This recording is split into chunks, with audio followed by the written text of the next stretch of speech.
Okay, and we are live. Oh, it's been a while since I've streamed. Gotta remember how to do everything. Bear with me.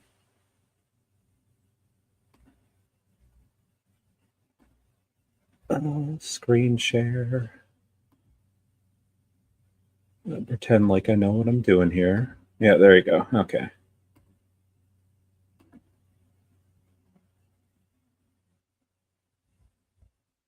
Get rid of that.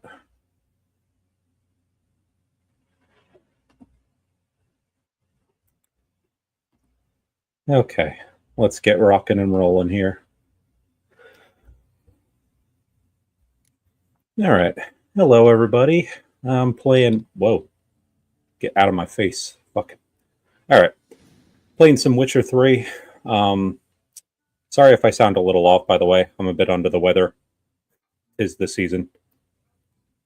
But, yeah, the Game Awards was recently. The Game Awards are a fucking joke most of the time. Everybody loves making fun of them, myself included. But LT for Witcher senses. Why is that not working on mine? My controller's not mapped correctly, so.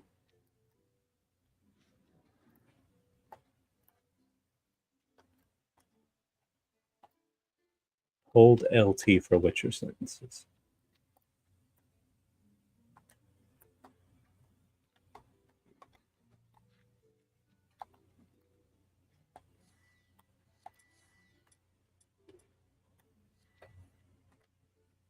Yeah, for the record, I have played this game before. This is just the first time I'm playing it on PC, and I had to pair my PS5 controller with the PC, and it doesn't look like a lot of the controller mappings that I did are paired correctly with what I wanted them to. It's a bit annoying. Because I'm using a PS5 controller, but it's using Xbox settings for some reason.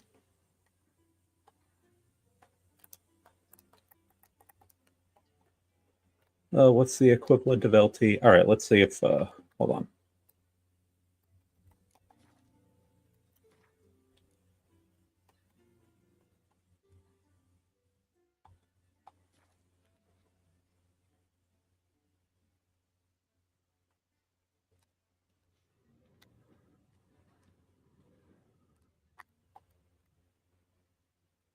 Oh, I was using it. Okay. Huh.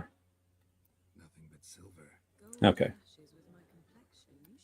All right, I got it figured out. Sorry. All right. Hello, Yennefer. See, I thought Ciri could stand to wait a little longer. It's uninstructive, not to mention unreasonable. Let's be unreasonable, baby. I don't want to be reasonable. Yeah, Geralt knows what's up. That's the way the wind blows. She's so beautiful. Go and train with her, then come back. It'll give me a chance to put my face on. You already did put your face on. You got a nose and eyes and ears. I'm sorry. What's it matter? Only ever thought of you. Smooth, Geralt. Smooth. But yeah, anyway, as I was saying, while I was trying to get my fucking controller figured out, the Game Awards happened recently, and they dropped the Witcher 4 trailer. I'm sure a lot of people have seen it by now, or at least know that it exists.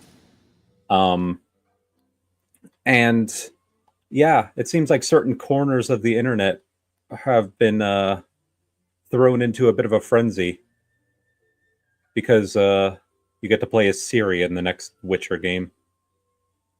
What a shock. Being able to play as a woman has upset some people. Big surprise. Now, Ciri awaits. Speaking of Ciri. Huh.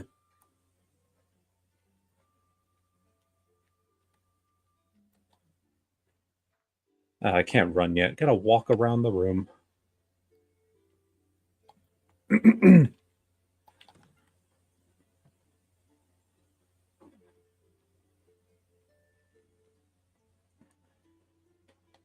But yeah, I don't know.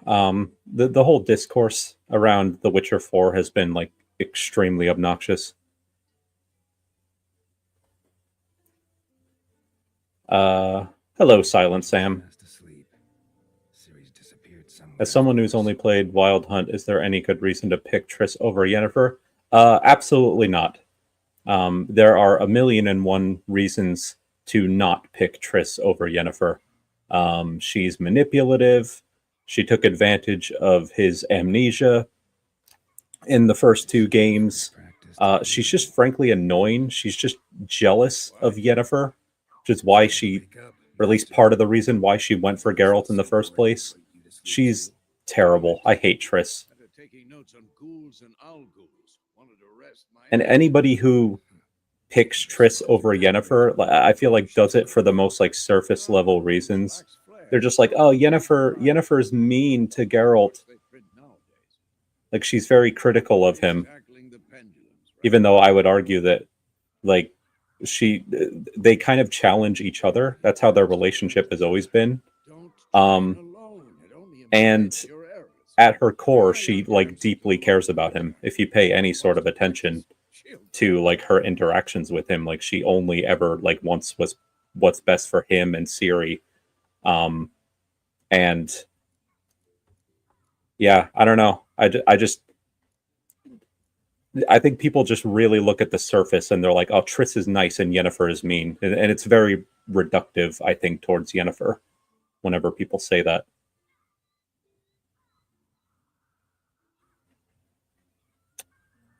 Don't get mad at her. That's always what I say here. Because, listen, how could you get mad at Ciri? She's a sunflower. You like that about her? Fine. I suppose I'm partly to blame. But this has to end. Now. Killing monsters is not... By the way, on a side note, Ciri must understand that if she's to become one of us. I'll see you below. On a side note, I think they changed the voice actress for Triss between the first 2 games and The Witcher 3. And I also just don't really like the voice actress that they had for Triss in The Witcher 3 as much. Not that it's any fault of her necessarily. Like, I'm not really blaming the actress for that, but I just don't. I preferred the first one, is all. So I mean, that's another reason why I don't really love Triss, you know, in The Witcher 3. But yeah, I don't know. I would never pick her over Yennefer. Never. Circus pirouette. Wrong. Footwork. I love this scene, by the way. Enough. Get down. With a flip? What do you think? All right. Yeah, exactly. Silent Sam. You've got work to do. Your reflexes are still slow. Maybe for a witcher. Think drowners or striggers will go easy on you because you haven't undergone the mutations? Though in your shoes, I'd fear Vesemir more than any strigger. Disobeying his instructions. Yeah, like, I would want to stay loyal too, you know, given that she was really the main love interest. I know. But and you know that's no excuse. it also helps that Yennefer is just a better person. It won't happen again. She's more honest, like, she's more sincere. I just feel like Triss plays games, you know? Like, she's a very, like, she's sneakier about the way that she does things and the way that she deals with people, in my opinion. Maybe that's a bit unfair to her, but that's just how I feel about it. You better not, young lady. Vesemir said if it does, he'll make you eat a bowl of slugs covered in salt. You! Exactly. So you'd best behave. Excuse me? Come on. We'll practice with the others down below. Shall we run the walls? Ordinarily I would skip the tutorial because I've already played this before, but I need to get used to these controls on PC. Maybe if you fall. Oh, okay. Ciri's clipping through me. Looks like I'm giving her a piggyback ride. No. Okay. Yeah, I'm sorry. These controls are off from what I'm used to. What did I tell you about breathing? Through your mouth, in rhythm with your steps. It would be really awkward if, like, Geralt's giving all these instructions to Ciri. Meanwhile, I'm, like, I end up losing the race. Oh. Also have to remind myself too that you cannot take a lot of fall damage in this game. Am I even going the right way? I think I am. Okay. I hope so. All right, maybe no, no I'm not. I fell down into a pit. I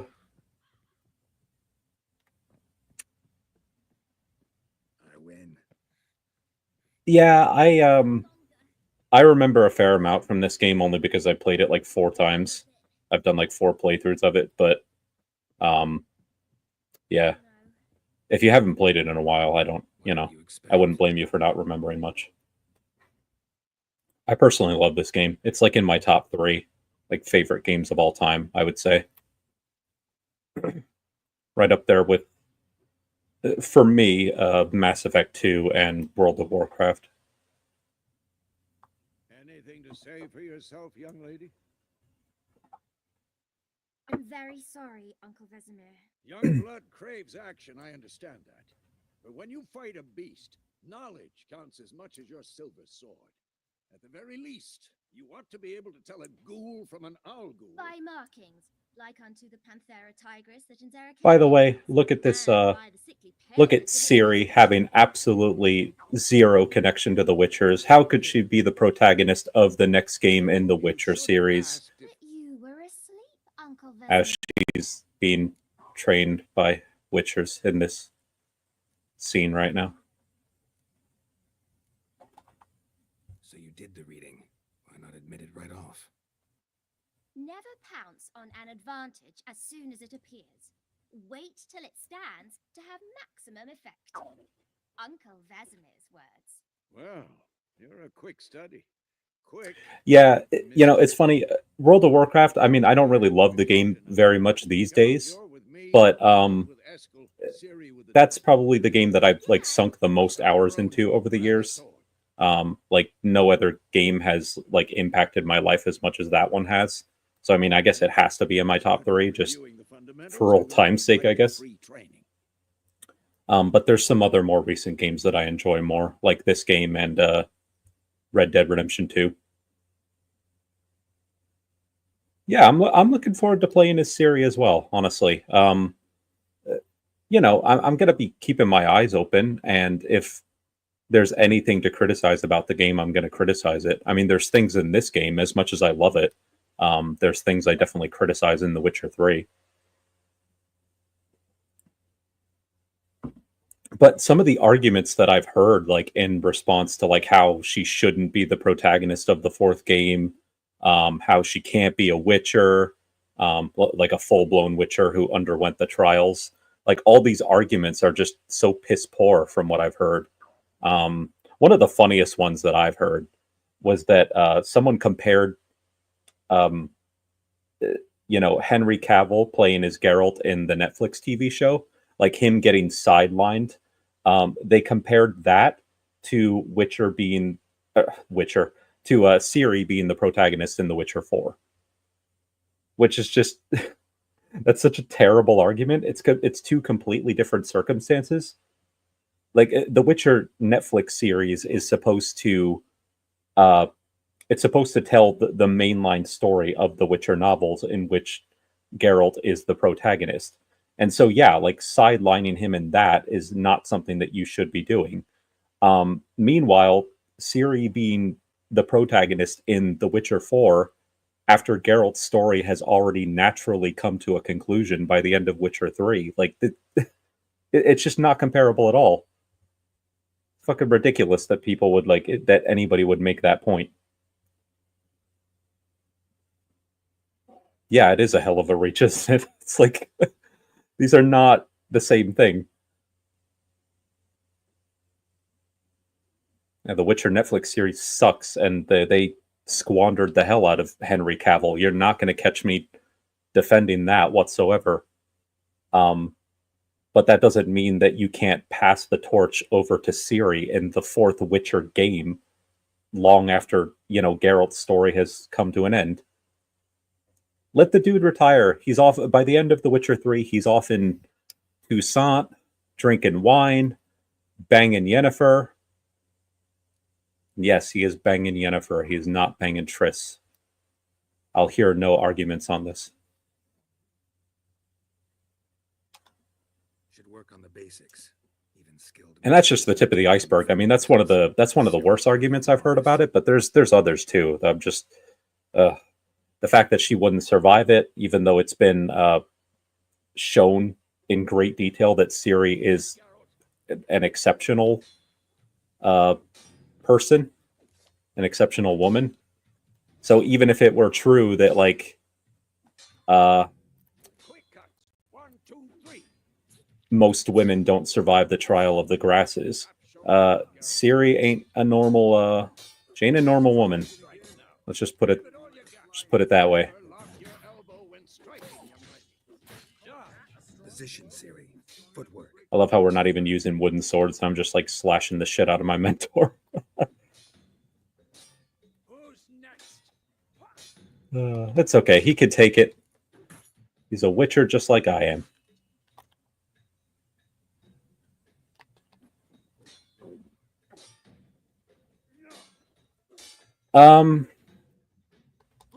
So the Elder Blood, I'm not like the biggest lore expert in terms of what specifically the Elder Blood is, but what I can say is that her bloodline, going back to Lara Doran, her elf lineage through her matriarchal line going back generations, is the source of the Elder Blood. And it I think always resonates in women of that bloodline. And it goes back to the elf Lara Doran. But I it's been a while since I read the books. I know that it obviously goes a bit deeper than that. But that's like the basic fundamentals of it. Sorry, I wasn't paying attention to what Vesemir wanted me to do. Pretend now, live later. Riposte. Strike. Counter strike. Maybe a storm's coming.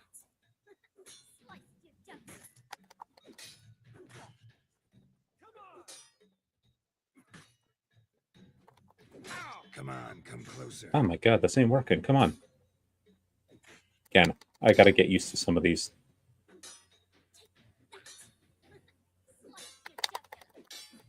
Damn it.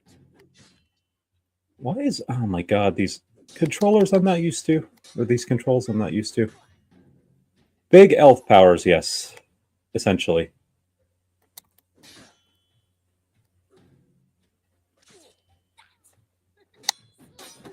There you go. Okay, God, it wasn't working.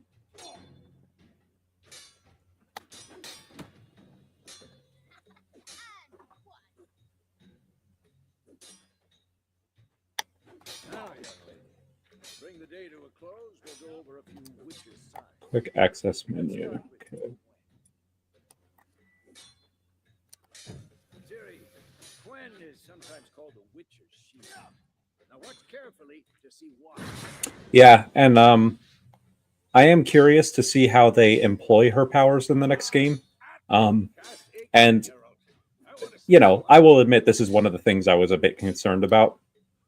I didn't know how they were going to use her powers in the next game, just because she's pretty damn OP by the end of The Witcher 3. And so from a gameplay standpoint, you have to be really careful about how you do that. But, you know, based on the interviews that I've seen from the developers talking about The Witcher 4, it seems like they're aware of that, and they're actually going to, like, address it in the game. Either she's going to, like, lose her powers, or her powers are going to get, like, reduced somehow. I don't know. I have faith that they're going to actually address it. I hate this feeling.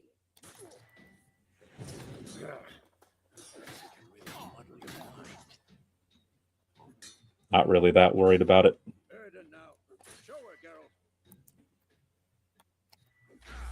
Geralt. All right, hey. See this, Ciri?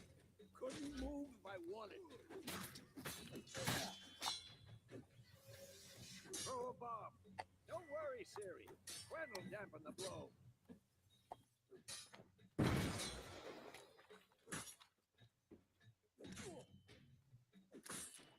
All right. Stand in the highlighted. Oh, okay.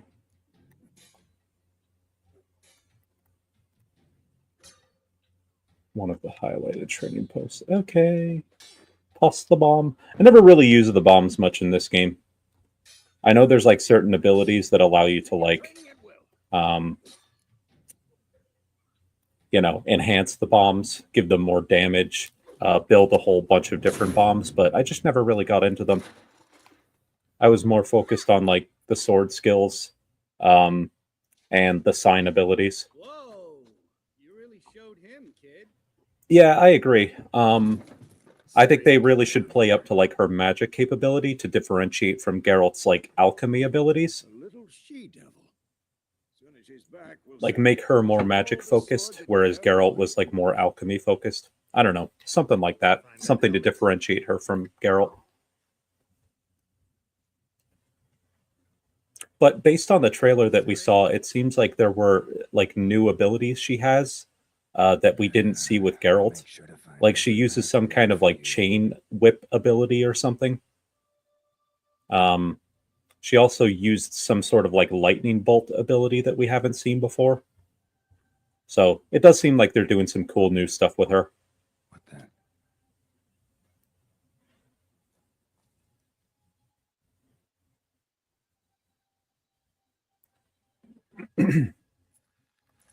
By the way, it's funny.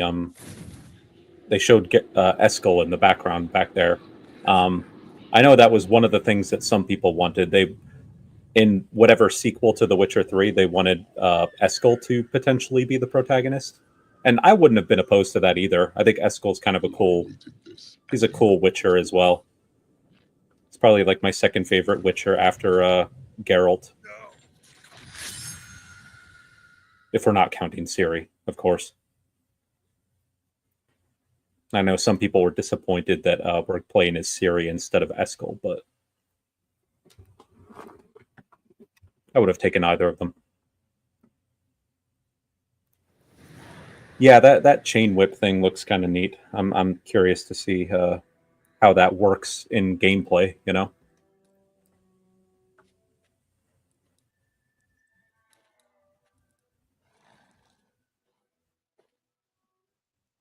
I think I do. I think I do too. I prefer Ciri, honestly. I just think because of how integral she's been to the Witcher story from the beginning, like second only to Geralt, About? and in some cases even more important than Geralt, I think it only makes sense for her to be the main character of the next one. That's why it's baffling to me that so many people have complained about it. So many people online, anyway. Started in the guest room at Kaer Morhen. I was relaxing in the tub, and next to me, Triss? Yennefer. Funny, isn't it?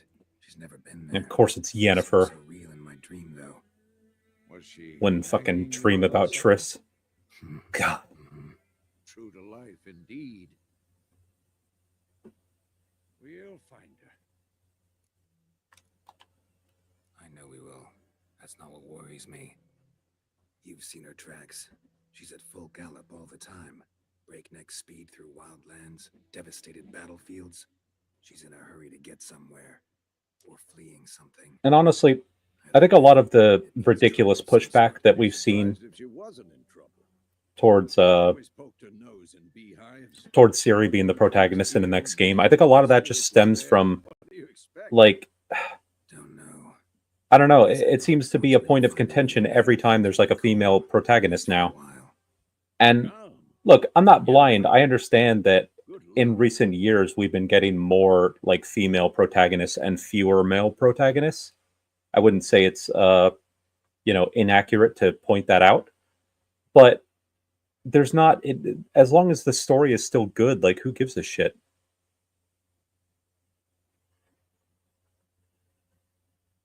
I just feel like if if The Witcher 4 had been announced back in 2016, nobody would have complained, or the vast majority of people wouldn't have complained. But because it's happened with all of this culture war shit that's been going on over the past few years, now all of a sudden it's like a big point of contention to have Ciri as the main character, whereas like ordinarily people wouldn't have cared. It's just In annoying. the dream, I went and found Ciri. Then we trained. Those were the days. Little she-devil. I've trained kids who were faster. Oh, another thing too, by the way, because I saw this come up recently. There was like an article that some news outlet put out.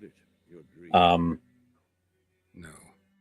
I think it said something to the effect of Stood there like a one of the statue. developers at CD Projekt Red said that It was just the next game where you play as Ciri is going to highlight some of the sexism that like women deal with in the Witcher world. And you know, you had some of those same people basically like rolling their eyes and complaining about that. They're like, "Oh, you know, current day politics, yada yada yada." But the thing is, it's like, yeah, the Witcher world is very sexist towards women. Like it's most medieval societies are.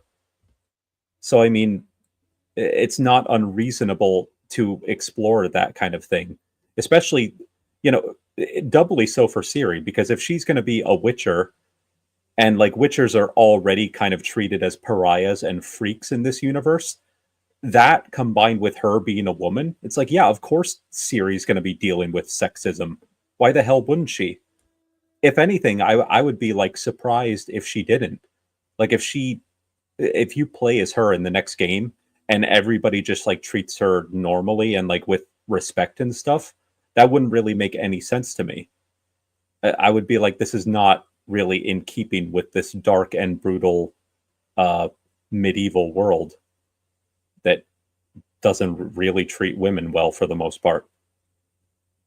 That's why I'm interested to kind of, you know, explore the Witcher profession through her eyes. Not just because of what she went through in the books and the previous games, but, you know, also just by virtue of who and what she is. That's the problem. It was more. Yeah, the Ghost of Tsushima sequel as well. Ghost of Yotei. The same sort of reaction. Like, again, it's the kind of thing that nobody would have, like, complained about just a few years ago, but now it's all people do.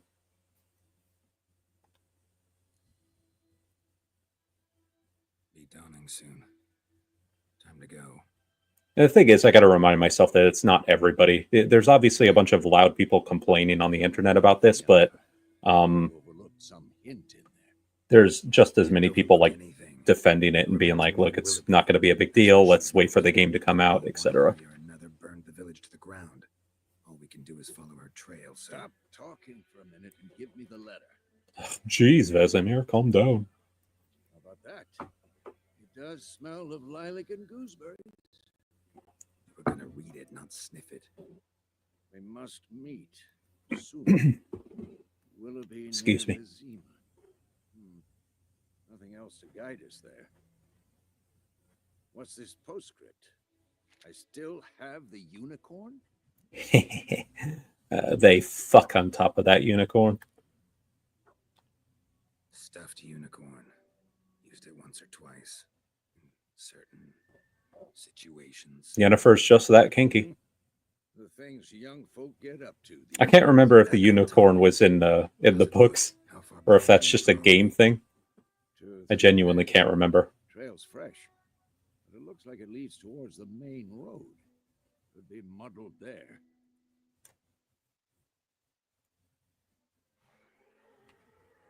Wait, hear that? I hear it.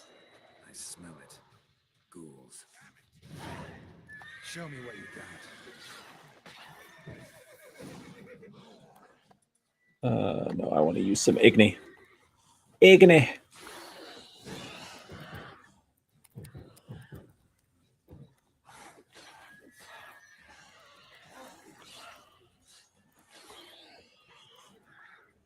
Hey, where the fuck you go? Where you go? Die. Bastards. Hey. You little fucker. Yeah, I'm just letting these things hit me. Of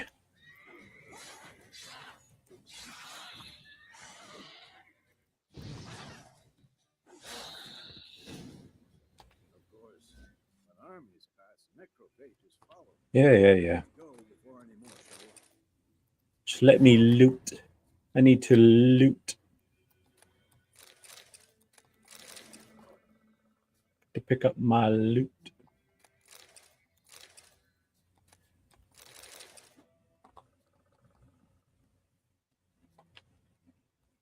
What the hell? Oh, there it is. Yeah, I agree. It gets tiresome after a while. It gets tiresome for every single new piece of media to get turned into a fucking culture war battleground or whatever you want to Turned call out it. This sorcerer I knew couldn't stop talking about how useful they are. So what are you gonna do? Because you can brew potions from their blood. No, because by eating rotting corpses, they prevent epidemics. Did he know they eat the living as well? No, really upset him too. His theory collapsed.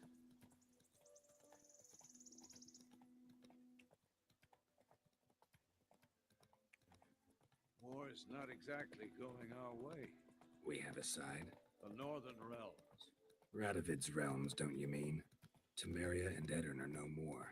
Radovid's pledged to restore the old borders. That is one thing that kind of irritated me about this game a little bit. Gotta believe so. It's what keeps us going. Is how, Temeria and Odrin just get kind of like knocked out of the war, like off screen.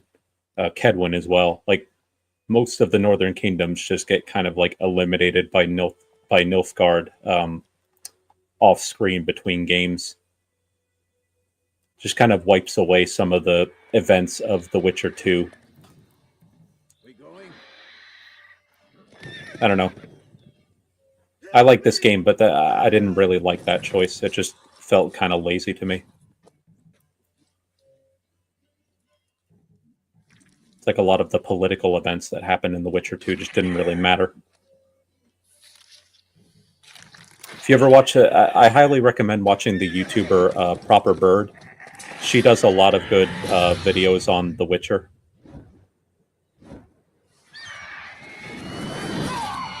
And she made a video basically like going over all that stuff. Like she loves The Witcher books and games, but she goes over all the things that each of the Witcher games basically ignore from the previous games.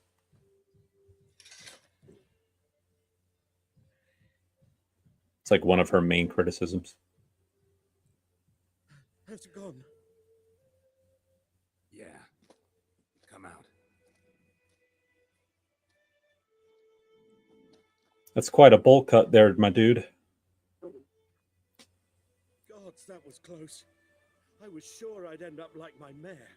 Provided you got lucky. Your horse died quickly, but griffins like to toy with their prey. I like the peasants in these games. I just love the way they talk. You'd like a reward, I suppose. I'll be nice to him. Owe us anything. I was gonna demand money, but fuck it. And they call witches heartless. Say they won't lift a finger without pay. They also say mice are born of rotting straw. Back to the trail. Like I said, leads to the main road and ends there, muddled. You seek someone? Yes, a woman. Medium height, long black hair. Seen anyone like that? No. But there's an inn here in White Orchard. Sole one around. Gets its share of travelers. Perhaps you'll learn something there. Besides, the innkeep's my cousin. Tell her Bram sent you. She'll treat you like family. Not a bad idea. Especially since that wound needs cleaning. Beast barely grazed me. But sure, could use a good rye. Nice and cool, straight from a cellar. Let's go. Oh yeah, yep. Dragon Age Inquisition definitely did that. Honestly, Dragon Age Veilguard or the Veilguard was even worse about that. Like none of what you did in the previous games like really mattered at all. It's just it's kind of irritating. The problem is I know it's ambitious to have all these various choices in this game to be carried over into subsequent games. I understand that requires a lot of work, but if you're going to like have that happen in the previous games, you kind of need to be consistent with it. Like don't commit to doing something like that if you're not going to commit to it fully, you know? Don't have your choices matter for the first three games for the most part, only to just like completely discard them moving forward. Or, you know, set up your story in such a way that those things, like prior choices, don't have to get addressed. Move it. Just don't address them, you know what I mean? Set your story in a completely brand new region where it's not really required to address those previous choices.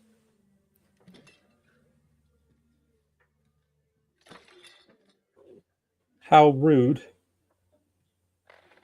You better tip me for that.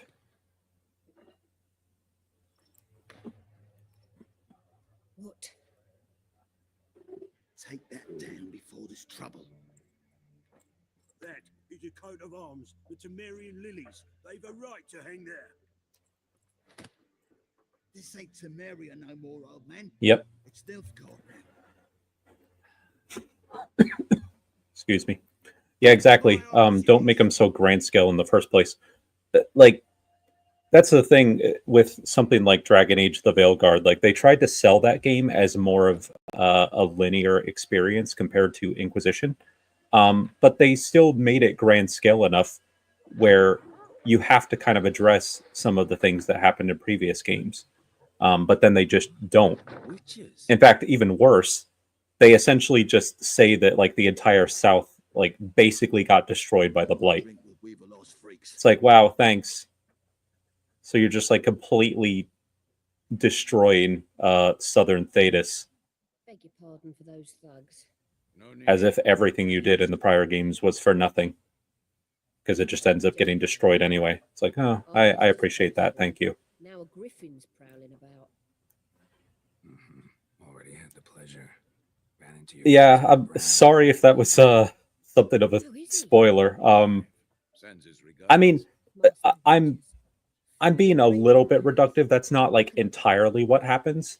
But they essentially imply that the new Blight that's being instigated by the two main villains in that game, these two elven gods, Elganon and Gillenane, they're causing a new Blight that's not only impacting the north where you currently are, but also the south where the previous games took place. And you get a letter from the Inquisitor, you know, which is the character that you previously played as in 3. They send you a letter basically explaining the situation in the south, and they say that Southern Thetis has pretty much been like completely ravaged by the Blight. Now you end up stopping the Blight by the end of the game, so I suppose it's like theoretically possible that they could like rebuild what was destroyed. But yeah, they essentially say that like Southern Thetis has been not completely annihilated. Like not all the people living there have been wiped out, but a lot of the locations that you're familiar with have been like destroyed. And many people have died as well. Like Redcliffe Castle gets destroyed. I think Denerim was destroyed. I can't remember what happened to Orlais, but yeah. And all of it happens off screen during the events of that game. There a contract on that griffin? Nay, not at the moment. Used to be. I didn't hate Dragon Age the Veilguard. There were things that I liked about it, but then there's a lot to criticize about that game, including what I just described. So no contract. Very lazy story choices like that. Done something, but not for free. I'm not even going to bother asking to see her wares because I probably don't have any money right now. Looking for a woman, raven-haired, violet eyes, dresses in black and white, riding in from Willoughby. Yeah, from a lore and world perspective, it was pretty like awful. Might have smelled that. There's also something that happens in the end credit scene that I'm not really going to spoil, but that really pissed me off. Hard to forget this Plenty of travellers about, though. Folk from all over. Might be worth your while to ask after her. Yeah, I mean, my only hope is that, you know, my only hope is that they didn't completely destroy Southern Thetis to the point that like you can't just rebuild a lot of what was destroyed. Like just like they destroyed everything off screen. Hopefully they could just as easily like rebuild it off screen as well. But I don't know. The cynical part of me feels like maybe they made that choice to give themselves an excuse to just wipe the slate clean and start over, you know, because they didn't want to have to deal with all the baggage of the previous games. So they're like, fuck it, let's just destroy it. I don't know. Thanks for everything. Thank you, innkeeper lady. I'm a sucker for action RPGs like this, so I played it just by virtue of Veilguard being an action RPG. But so the gameplay entertained me enough, but a lot of the story and characters just didn't really do it for me. The main story had its moments. It had isolated moments that I did enjoy. Oh, excuse me. But I did not really like the companions in Veilguard, and I did not like some of the wider like world building choices. Hello, peasants. I'm looking for someone. And we seek some peace and quiet. Out of my face, freak. For your breath. Maybe if you're like uncertain, maybe get it when it's on sale or something. Raven-haired woman dressed in black and white. Like a deep discount. Talk. Folks said a lady rode through the village a few days back. Galloping so fast she knocked Radabor into a ditch. Which way did she go? Dunno. Lots of tracks leading off the main road. Could have gone anywhere. Oi, people! The freak's taken Micah's mind! Uh-huh. And I'll take your tongue if you don't shut up. It's always so amusing to me when these like fucking peasants think they're gonna fuck with this dude with two swords, who clearly looks like he could fuck you up. That's just such a funny trope in a lot of these games too. Same thing with like, you know, random people wanting to fuck with Arthur Morgan. It's like this doesn't look like a dude you want to mess with. So why are you bothering? Like, do you have a death wish? Oh, this is the guy who teaches you how to play Gwent. Before you comprehend these rules. Got a minute? Why not? Aldert Geert, assistant professor in contemporary history at Oxenfurt Academy. Geralt of Rivia, Witcher with tenure. I'm looking for a woman. I love some of Geralt's dry humor, honestly. Seen anyone like Witcher that? with tenure. Of course not. Unlike the populace, I know the horsewoman of war is pure poppy. I am glad that Doug Cockle is coming back to voice Geralt again in the next game. I think that's something that the developers have also confirmed. I mean, I knew he was, you know, probably going to make an appearance in The Witcher 4. I think we all knew that, but I'm glad that they kept Doug to do the voice acting again. War reached Novigrad yet?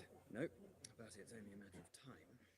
Nilfgaard on one bank, Redania on the other, drooling over the city like dogs over. Oh, no, it's okay. I don't mind talking about Dragon Age a bit during the Witcher stream.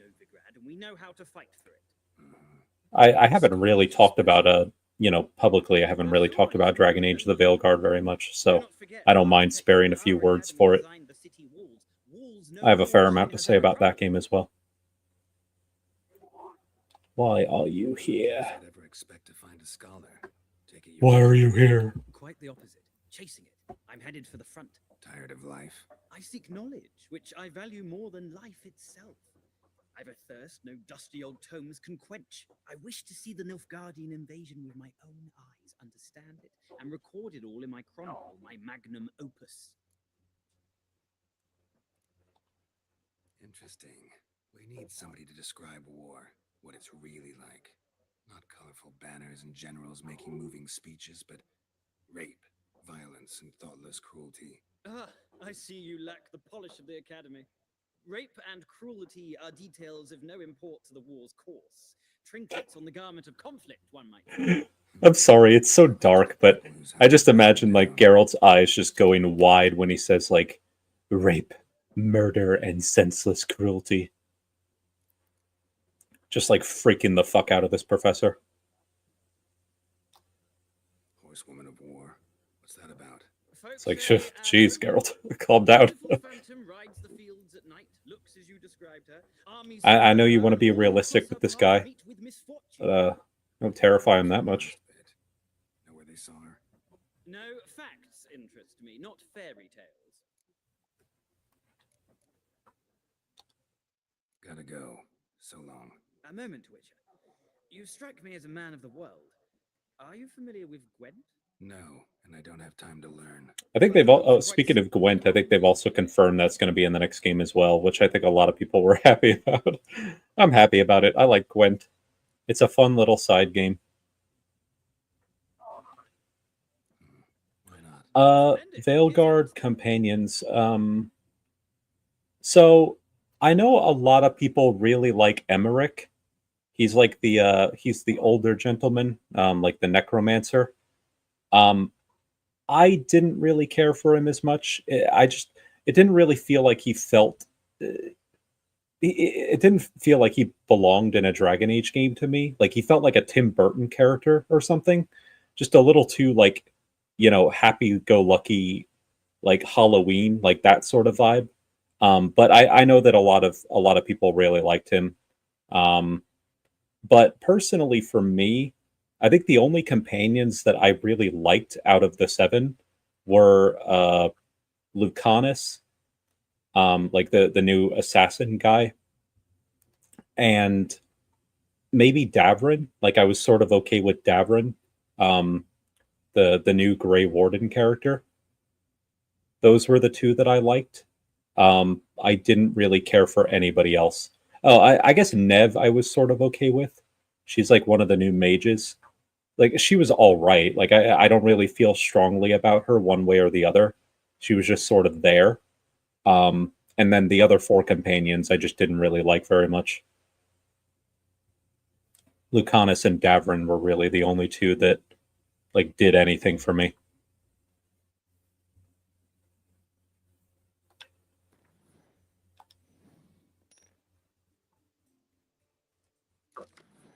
But again, I seem to, at least when it comes to Emmerich, I seem to be like in the minority. So you don't need to necessarily take my word for it when it comes to him.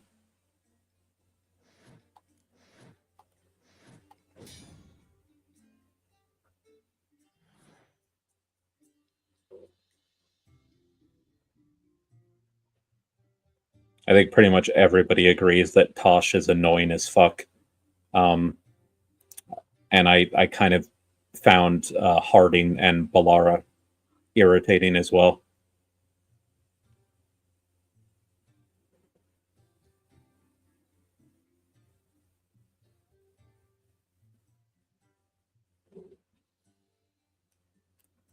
Yeah, Nev is okay. I didn't really have any major issues with her.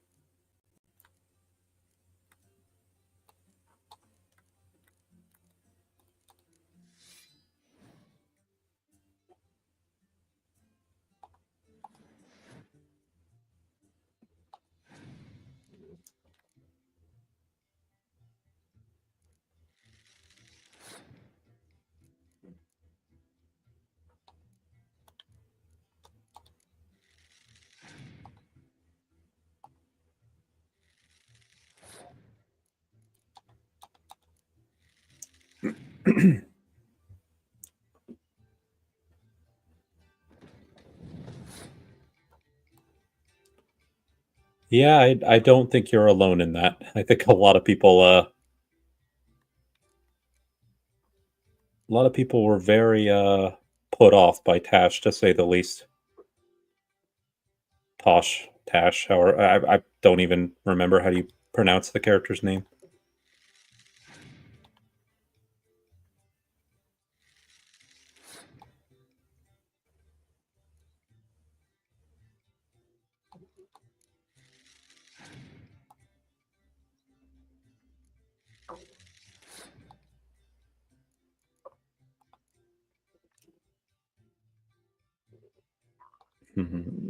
Yeah, we use Storm.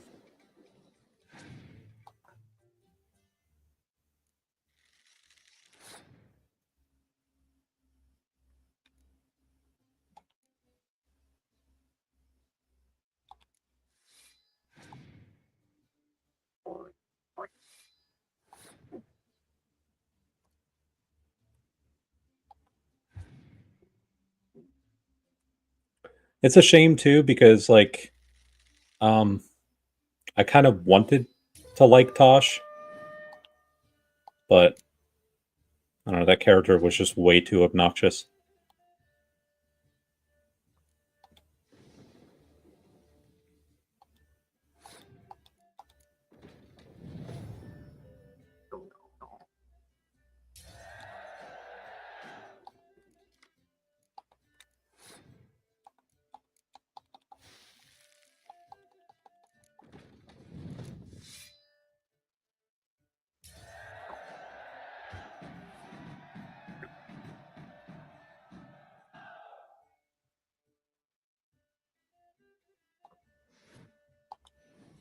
They would have done what anyway? Well,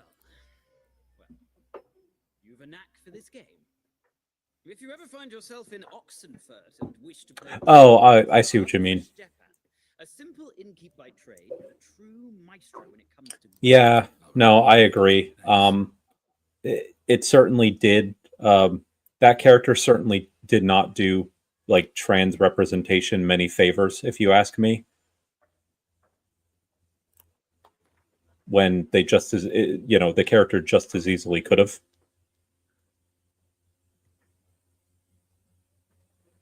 I think it was a very just clunky and ham-handed way of going about it. And yeah, as you say, all it did was just give ammunition to those people to criticize it.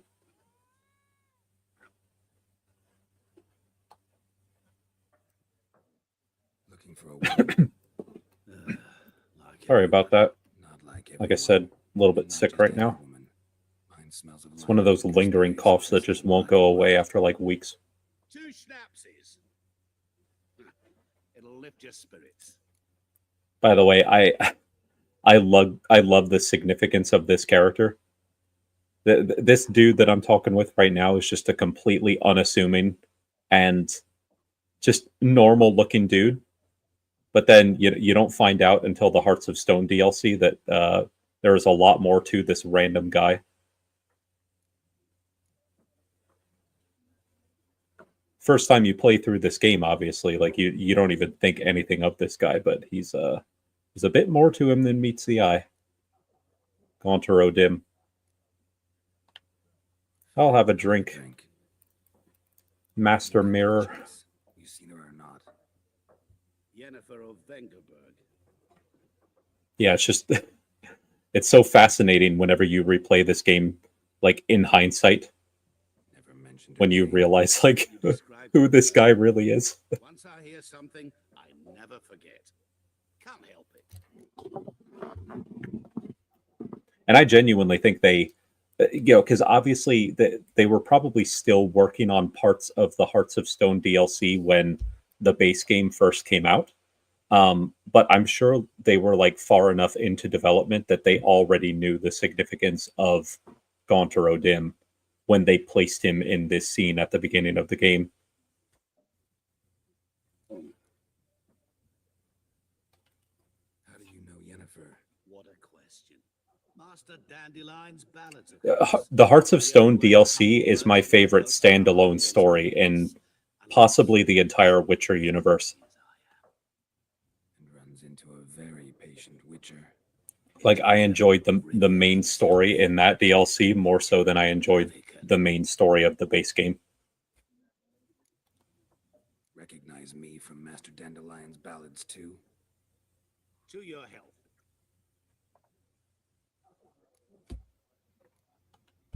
Who might you be, Who are you? A mangy kind sir? Gaunter Odin, at your service. Oh, Vagrant. just a mangy Information vagrant. now? Nothing else. The merchant of mirrors. The madding crowd dubbed me Master Mirror, or the Man of Glass. You seen Yennefer? Deepest apologies, but I must ask, is this about love? Don't tell him, Geralt. He's like Hannibal Lecter. You don't want to give him too much information to use against you. But of course, I'm going to reveal everything to him. Just like Clarice did in Silence of the Lambs. I'm going to tell him everything. Tell me. All my personal secrets. It never occurred I'm to sure me that won't end well for me.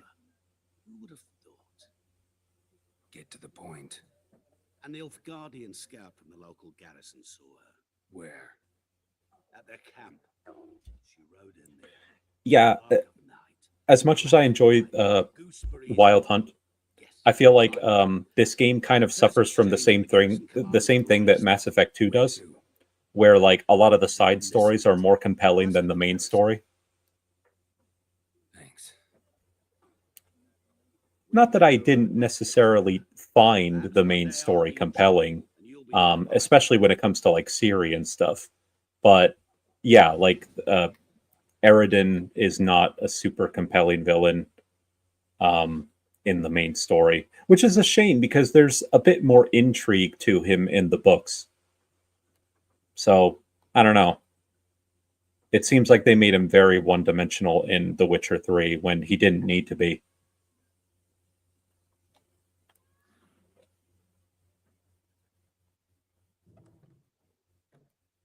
But yeah, the Hearts of Stone DLC, that's I'm drinking.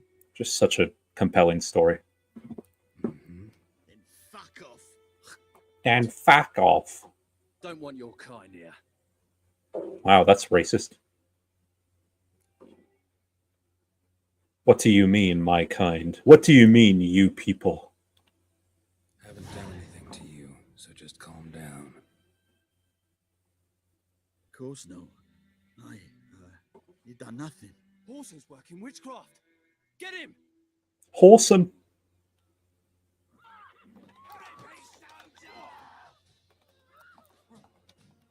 I also don't really like the fist fighting in this game, to be honest. Then again, I don't really like fist fighting in a lot of these games. Like, I didn't really like the fist fighting in Red Dead Redemption 2 either. Ever fight a witcher? I think there's very few of these like open world games that do fist fighting very well. Find that interesting. Come on, Roach. Let's mount up and move along. Well, Let's go. can I pull back my camera? Let's figure out how to do that. Oh well. Whatever. I'll just deal with it. Faster. Yeah, I agree. I love some of those like creepy stories in these games. And honestly, like, you know, Master Mirror's character is quite possibly one of the spookiest video game villains that I've seen in a long time, in my opinion. Giddy up. God, what am I doing? Sorry. I'm not threatening anybody. I'm just forgetting my controls for a second. I also love his theme song as well. Like, the main theme of Hearts of Stone is so, like, addicting. I just love listening to that music. It's so fucking spooky.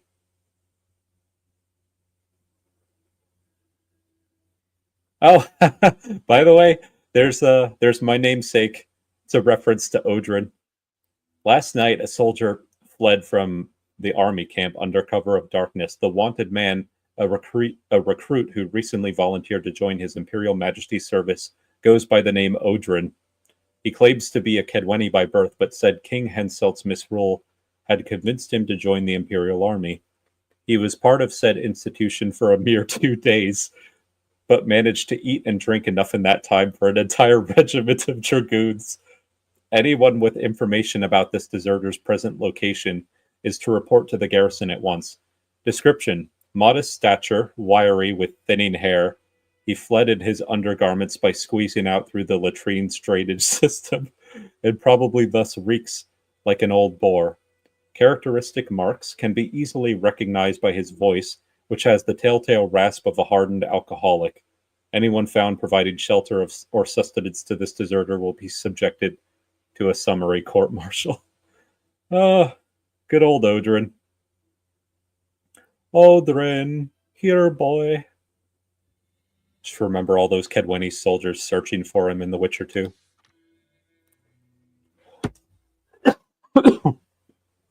Oh, sorry about that.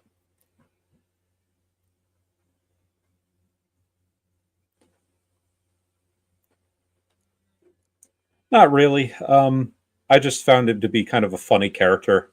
And I don't know, it's just something that stuck. I chose the Odrin search party, to kind of role play as his friends who are constantly searching for him whenever he gets into trouble.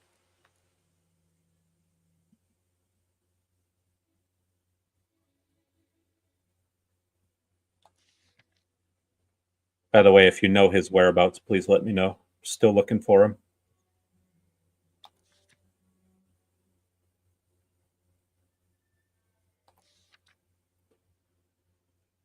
Brother missing. Oh yeah, some side quests.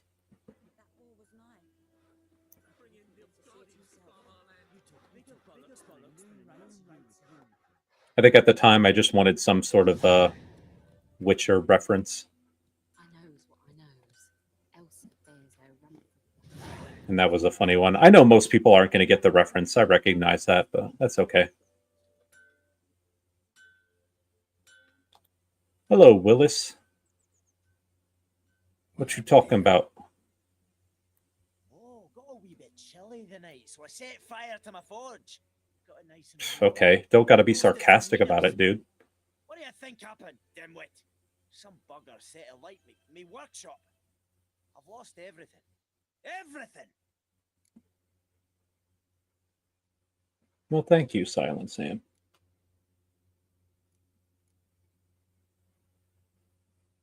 Don't insult me. No, I'm not going to add insult to injury. His fucking warehouse, or his workshop got burnt down. Damned village. I've lived here half a century.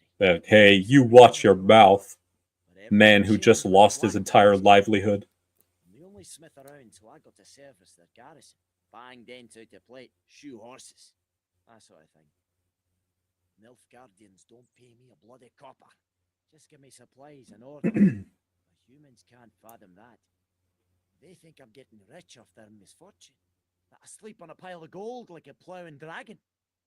They've stopped talking to me. Spit when I pass. And now this. I have played the Gwent mobile game. I only played it for like a couple days. I couldn't really get into it as much as I could with, the Gwent in The Witcher 3. I don't know. I don't really like some of the rules that they changed in it compared to the base game Gwent. Yeah, I gave it a try after The Witcher 3 too. I think that's what compelled me to. I also have a physical Gwent deck that was like a limited time thing. But aside from me playing it with a cousin once, I don't really have I haven't really found much of a reason to play it.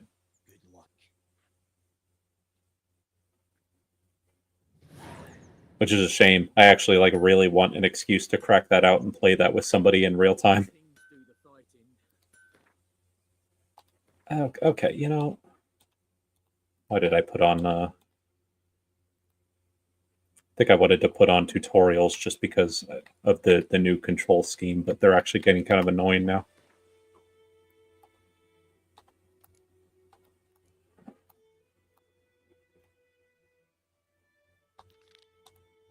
I'm going to help this dwarf find the arsonist real quick.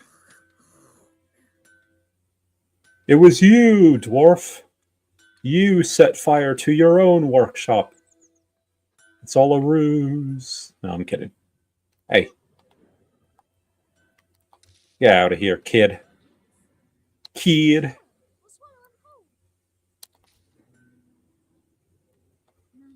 What are you looking at? Am I missing something here? Footprints. Gotcha. Okay. Shavings from a tinderbox. Arsonist must have lit his torch here, tossed it on the roof, then fled through the orchards. A man's. Large. Yeah, I get why they would want to like make it more appealing to like a mass market and a general audience, I suppose. And vodka. But yeah, I don't know. Just didn't really work for me as much as the Witcher 3 version of Gwent did.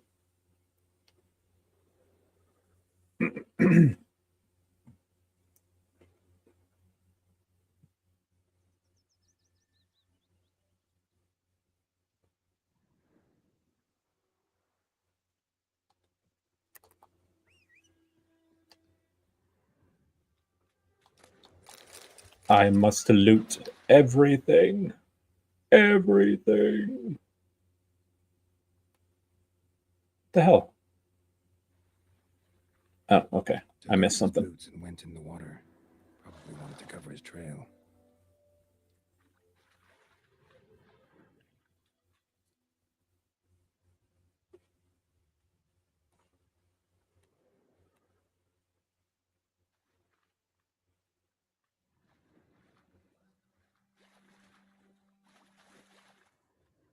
There you are.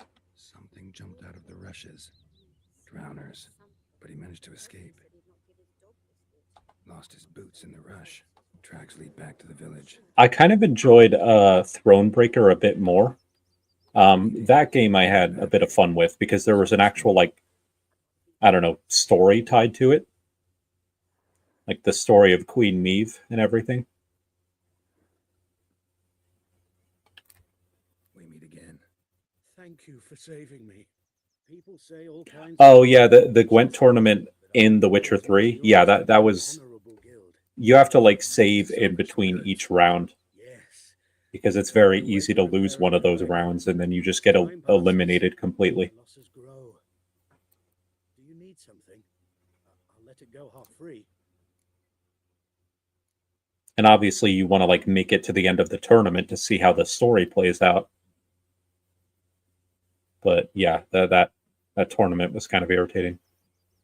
I think my favorite deck is the monster deck. I feel like at a certain point, once you get enough cards in that deck, you're just kind of unstoppable. Unless they pull out a bunch of Frozen Earth cards, then that kind of is a bad day for you if you're playing as monsters. But other than that, like they're such a fun deck. Let me have a look at your stock.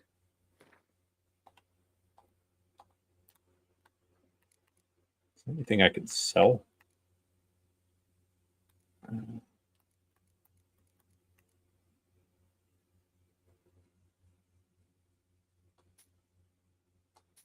Yeah, okay.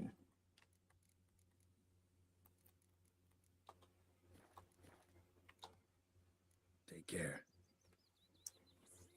Yeah, Thronebreaker was kind of neat.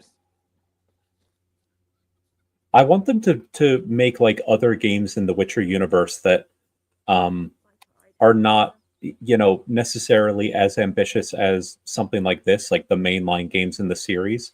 Like if you could almost have like a Diablo style Witcher game, that is like a dream Witcher game for me. You know, just something that's a bit more linear. It's not like a big open world experience, but if it's that like top down like dungeon crawler, like that in the Witcher universe, I would love that.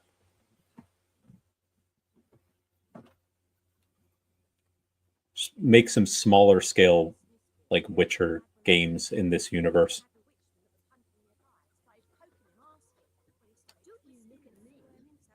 Forgot what I was doing for a second. Oh yeah, I'm following these footsteps.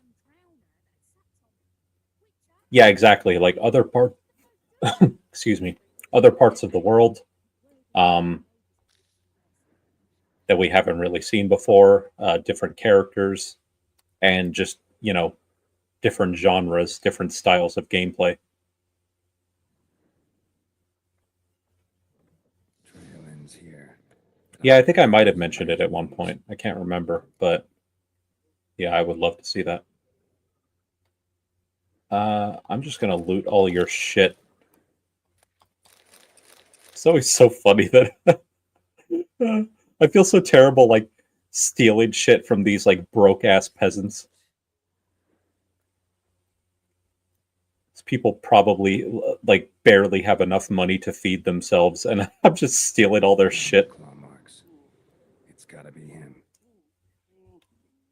Nasty wound.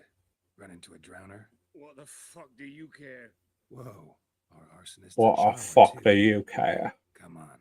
Smith wants to talk to you. I ain't not talk to a non-human. Sons of bitches all, and dwarves are the worst. Magpies do anything for gold, they will. They forge the blades the black ones put to our throats. Am I not right? Listen, we can work this out man to man. I give you gold, you don't turn me in. My mum died a while back and I sold her tools. I've spent some, but what's left is yours. I'm not taking briberies from a racist. Magpies and dwarves might be greedy, but I'm not. Can't buy me. And I'll beat your fucking mug to a pulp. Try me, peasant. I could use the practice. Oh, I didn't mean to choose that one. I meant to use I meant to mind control him, but that's okay. I don't mind beating the shit out of a bigot. How could you possibly hate dwarves? Dwarves are the best. Have you not this guy has not watched the Lord of the Rings trilogy. He clearly does not know Gimli. Stop, stop. If he did, he would never have any sort of prejudice against dwarves ever again. But not your legs, so let's go see the smith. Yes, I have played Cyberpunk. I love that game. Try anything else. I know it didn't have a good launch, but these days it is a fantastic game. Village pyromaniac. I love it. I love the characters. I love the world. You! I knew your mum for years. Charged her nary a copper. This is how you repay me. I've had enough. Hey, soldier. A minute of your time, please. No, Willis, I beg you. I was drunk. Didn't know what I was doing. I've told you, Master Willis. We will help you rebuild once reinforcements come. The supplies have been ordered. Not what this is about, mate. This here's the arsonist. A witcher found him. The forge was important to the garrison. Destroying it was sabotage. No trial needed here. Just a tree.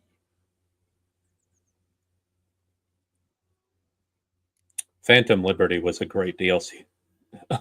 DLC as well. Gonna need to get another drink soon. But yeah, I loved Phantom Liberty. I kind of go back and forth in my head, like which DLC I prefer when it comes to like the CD Projekt Red games. Do I prefer Hearts of Stone or do I prefer Phantom Liberty? I don't know. I kind of go back and forth on that.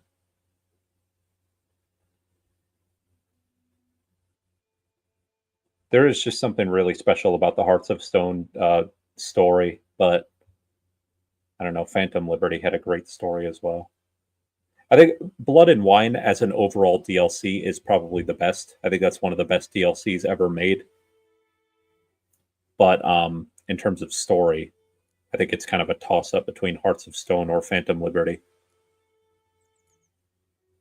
Yeah, they did pull things around, and I know that doesn't necessarily excuse the bad launch, but at least they actually, stuck to their guns and, really tried to turn the game around, and they did. I think they poured like $2 million or something like that into like fixing Cyberpunk and making it a worthwhile game. And I don't know, I think it might have paid off for them. And it definitely like helped restore their reputation. At least a good amount of their reputation. Villagers will really love you now. Well, no, I don't give a flying fuck about them. I hated the black ones at first, like everybody else did. Now I'm thinking they might just bring order to this place. Teach these layabouts some manners. But enough about that. Your reward. And I managed to save some things from the fire. Anvil still holds, so I'm sure I can bang something out on it. You need anything, let me know. Give you a good price. Yeah, I'd like to think that they learned from their mistakes when it comes to Cyberpunk. I would like to think, and I would hope that they wouldn't. They would not want another launch situation like that to happen with The Witcher 4 or the next Cyberpunk game.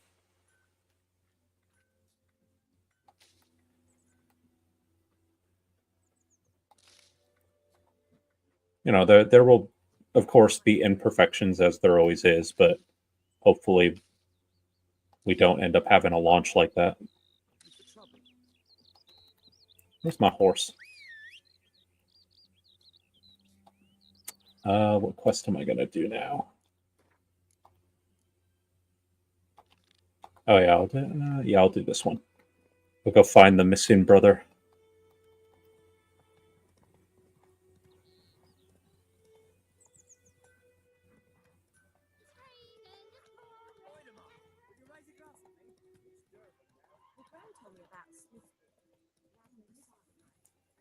God, this game is gorgeous.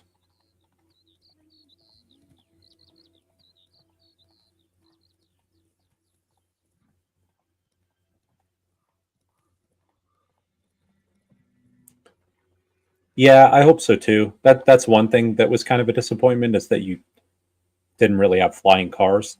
I mean, they were in the game, but you couldn't really use them outside of like a couple quests. And you couldn't really drive them yourself. You could only just sit there and let them like autopilot you. Go. But if you could actually have like proper flying cars, that would be awesome.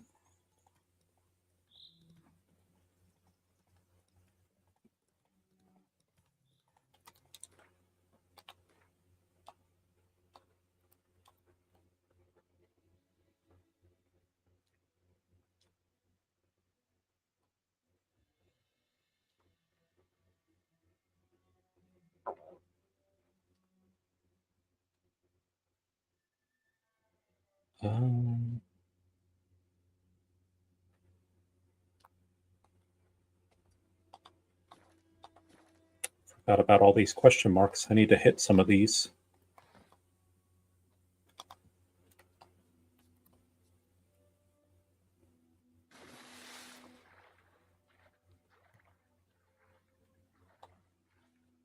Oh, god damn it. God damn it. It jumped onto the wrong side. I'm such a goof.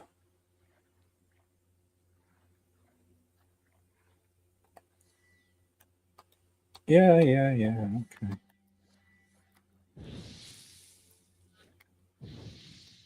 Whoa. It's gonna blow.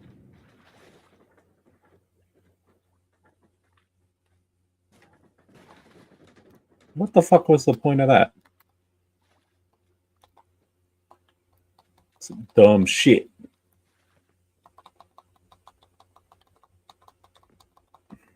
God, how do I get out of here? I need to find a place to climb up.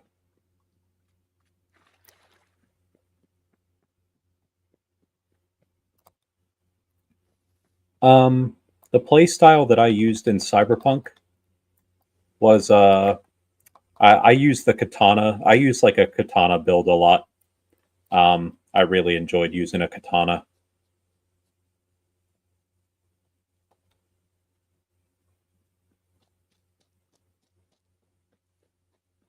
Sometimes, I mean, I think I predominantly would use either a katana or like an assault rifle. I know an assault rifle is kind of generic, but sometimes I liked just going guns blazing with assault rifles.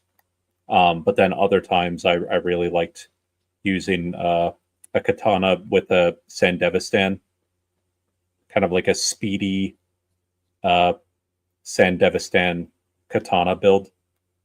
Just running around slashing the shit out of people. I found that really fun. Ugh, it's so annoying that I can't climb up this. I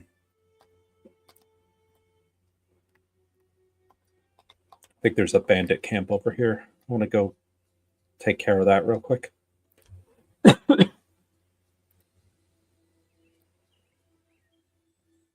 Yeah, exactly. Depends on what you want to do sometimes.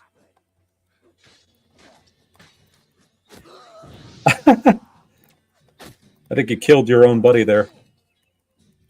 Well, how long you gonna make me wait?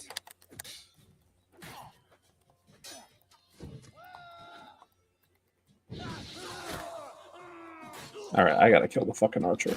Get out of here, you piece of shit. I can't wait till they can deflect these arrows.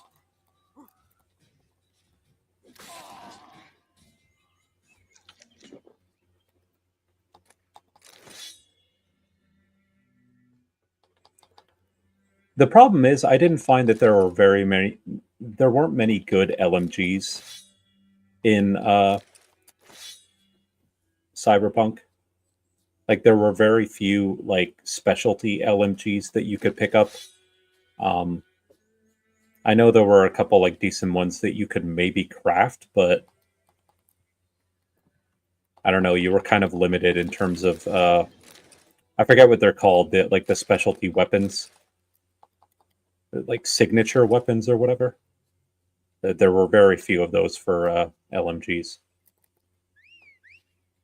There were a lot of specialty pistols in that game, like too many to count. And there were a fair number of like specialty submachine guns, but not a lot of LMGs from what I remember. Iconic, yeah, the iconic weapons.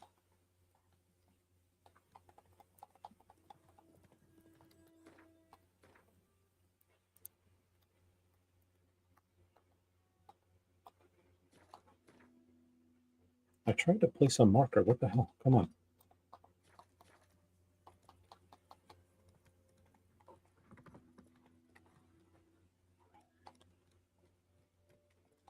Faster.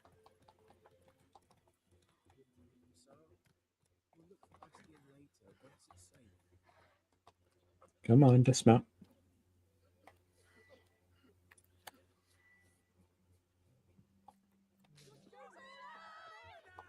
Do that often? Talk to your dog? It's my brother's, Bastian's, but I guess he's mine now. See, Bastian fought the Black Ones in a battle just outside the village. Oh yeah, I loved Banham's rifle. That was a good sniper. Finger or two, so they won't recruit you. So damn afraid he was. I think even in my most recent playthrough, I would upgrade the shit out of that thing.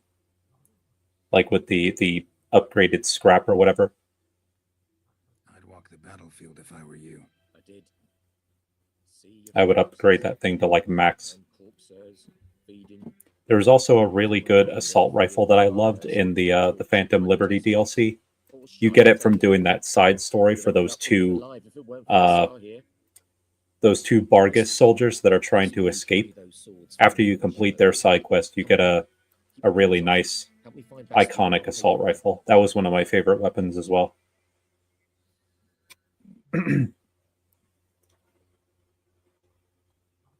I also had to use Jackie's pistols because, of course, I did.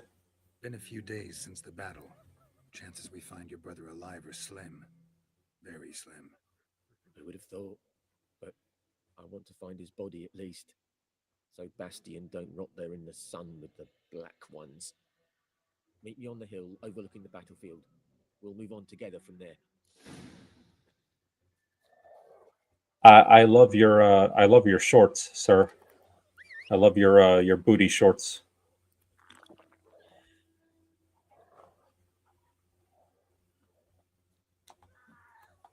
Kings do the fighting. Peasants do the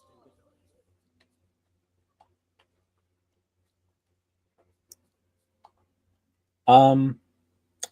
I can't remember if it did any bonus headshot or limb damage, but I just remember that it had like an insane rate of fire.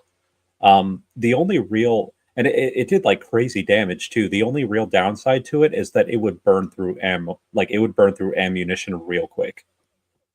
Go, go. That was like the only downside I remember from it. It had crazy good stability, great damage, and like a crazy rate of fire, but it just blew through ammo.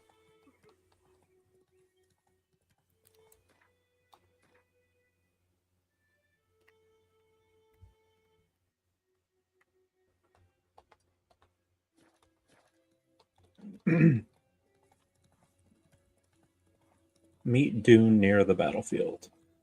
I'm actually going to pause real quick. I'm just going to get a quick drink of water, but I'll be back in 5 seconds.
All right, I'm back.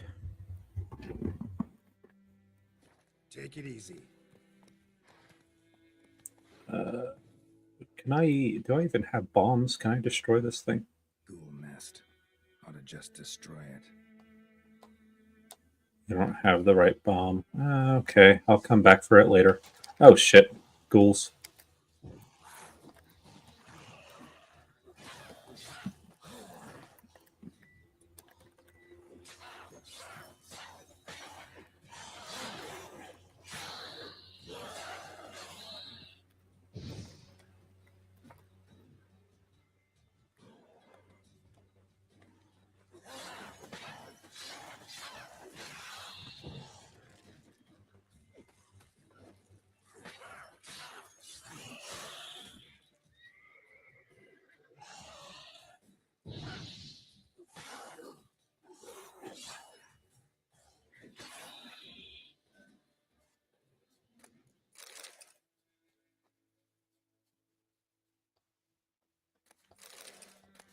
Exactly.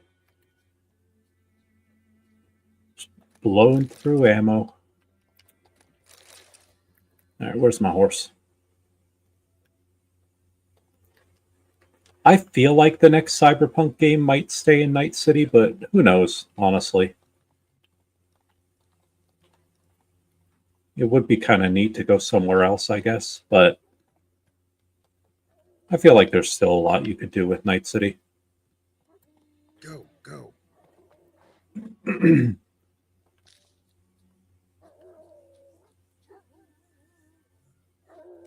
here, good. Bastion. His body must be here somewhere. Among countless others. Want to examine them one by one? Could take a while. You needn't fret. The recruits from White Orchard painted a small flower on their shields so as to be able to spot each other in battle. There was just a few of them. We look for the flowers, we'll find Bastion quick. No offense, but many a soldier's dropped his shield. Especially if he was on the losing side.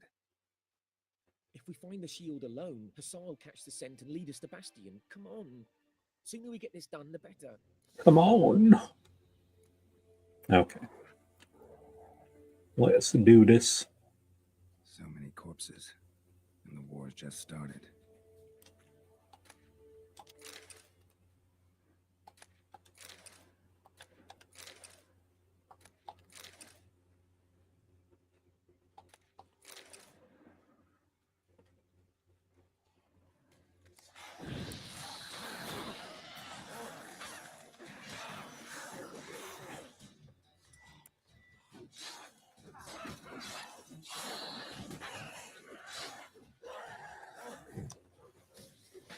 I actually don't know if it's possible for this guy to die during this mission.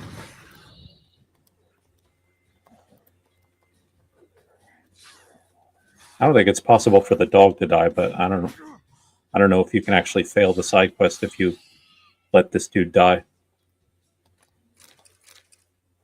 I don't want to put that to the test, but I'm just curious. Yeah, if they went to a different country, that's kind of neat. I mean, one of the things that's kind of cool about the cyberpunk world is that, like, certain events in history played out different. Like, in that universe, the Soviet Union never ended. Like, it's still around. That him? So there's certain things like that that are kind of interesting. Come on, Hussar. Can you smell Bastion, boy? Excuse me.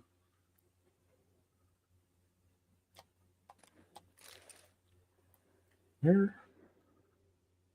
Oh, I'm supposed to keep an eye out for certain shields. I haven't even been looking for that.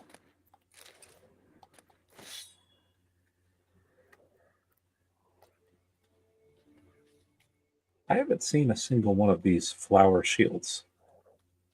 The hell are they? Oh, there's one.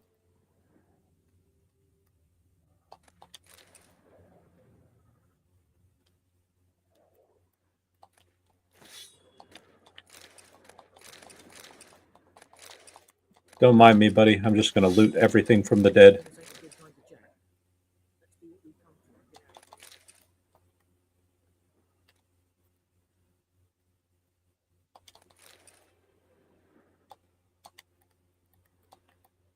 Reckon this ain't a good time to chat. Let's do what we've come for and get out of here.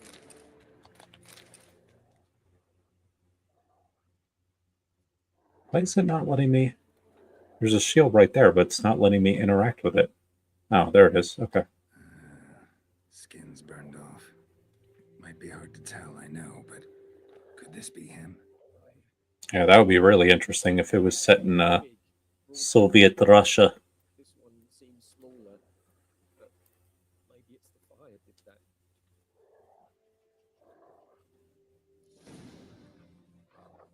He found him! Hussar's caught his scent! Come on! Follow the doggy.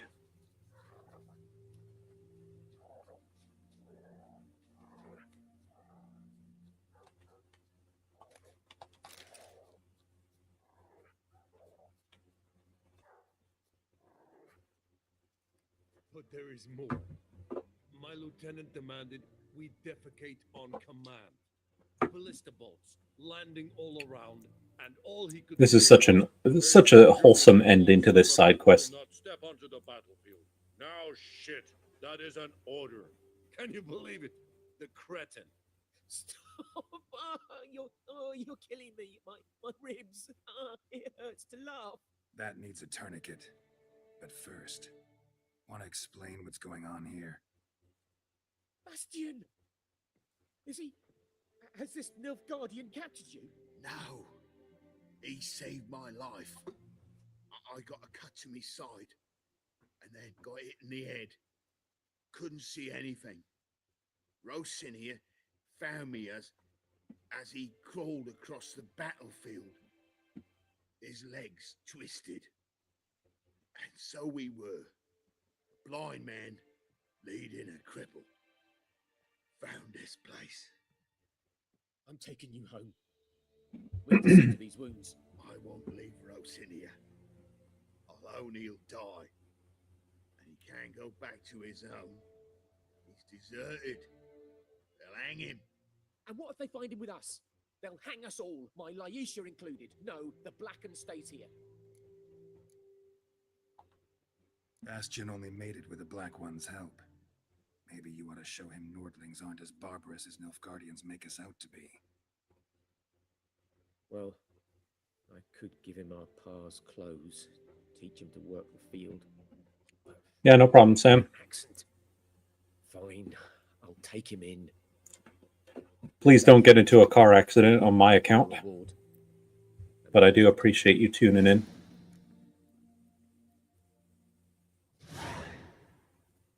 Just wish I wasn't coughing as much.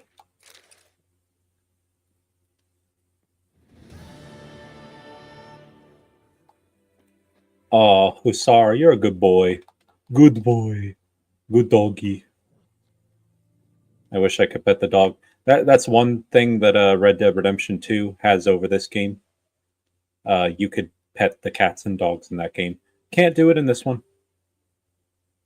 Can't do it. I know RDR2 came out 3 years later. But you know, that's where games have advanced to. We can now pet the doggos and the kitties. It's a very important feature to have in any open world game.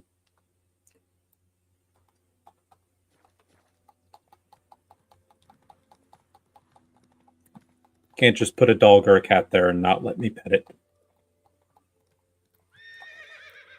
Oh, you fuckers.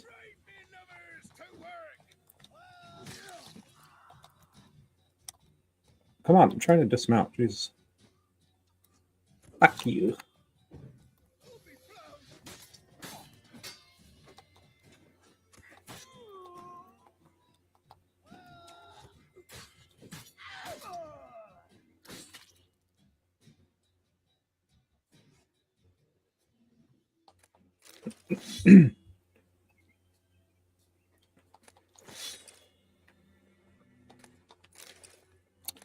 Yeah, no, that's true. I guess that's the benefit of me being kind of small fry.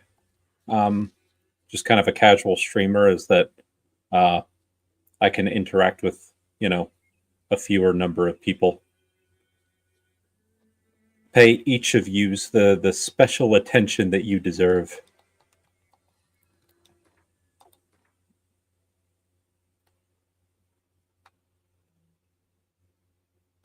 As opposed to there being like 1,000 people in chat and I just can't keep up with it, Uh-oh, fucking wolf. I don't want to get in a fight with you right now.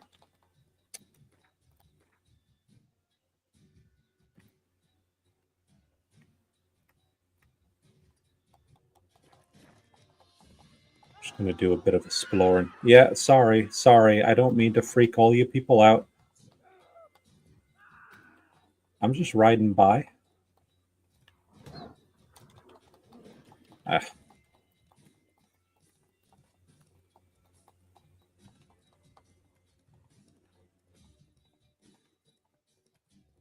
I was gonna fight the wolves, but then I'm just like, fuck it. Fuck it.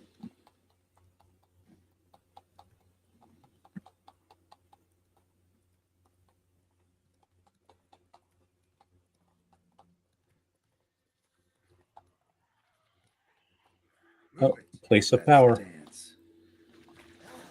Ah, such a cheap shot. Can't even let me get off my horse. How dare you, ghoul.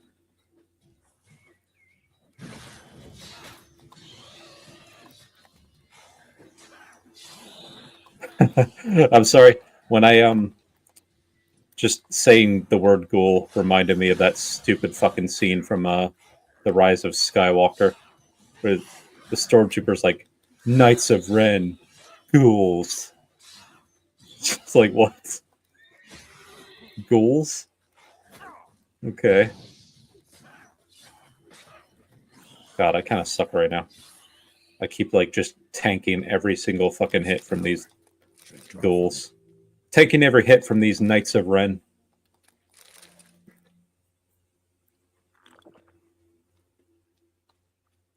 Ghoul nest. Just destroy it. Still can't blow these up. That's okay.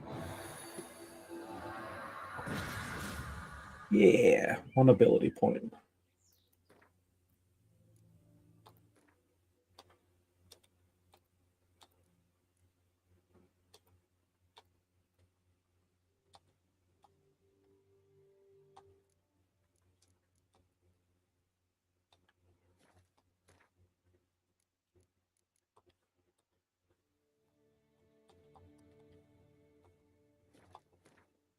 Why is it? Okay, yeah, there you go. All right. Where's my horse? Where's the horse? Come back here. Faster. Don't you ride away from me.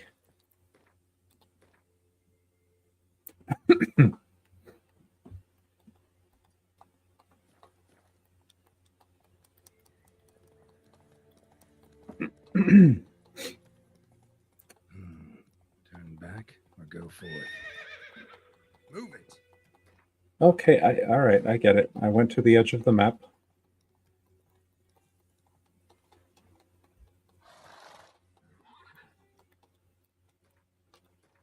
All right, how do I get over there?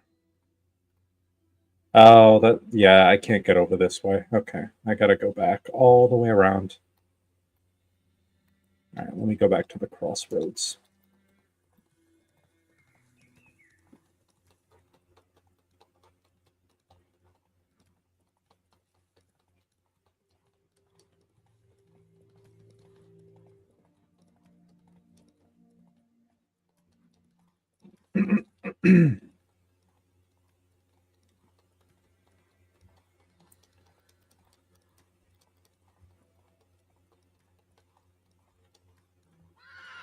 Run, Roach.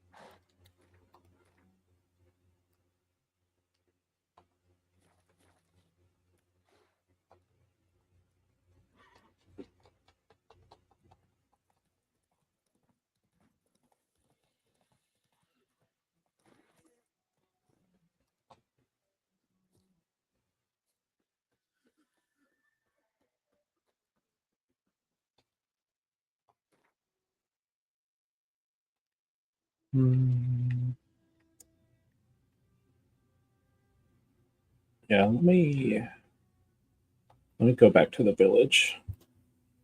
I'll fast travel back to the village, and then I'll go talk to the Nilfgaardian commander. I'll do that main quest real quick, and then I'll go back to some side quests after.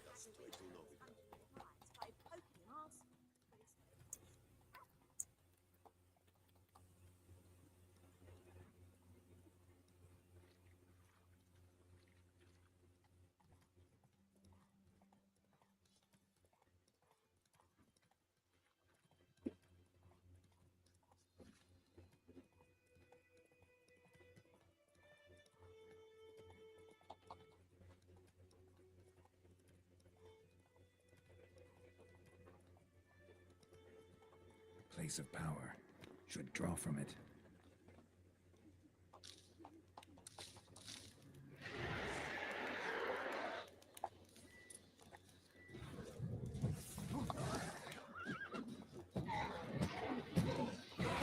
Level 7. That's kind of out of my league.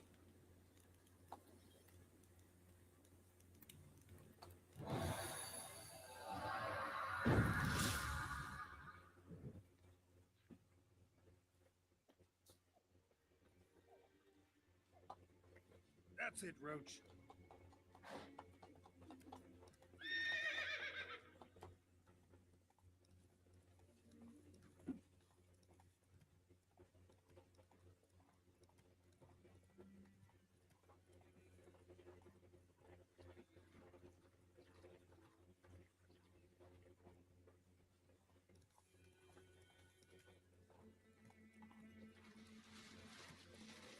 Oh shit, don't mind me.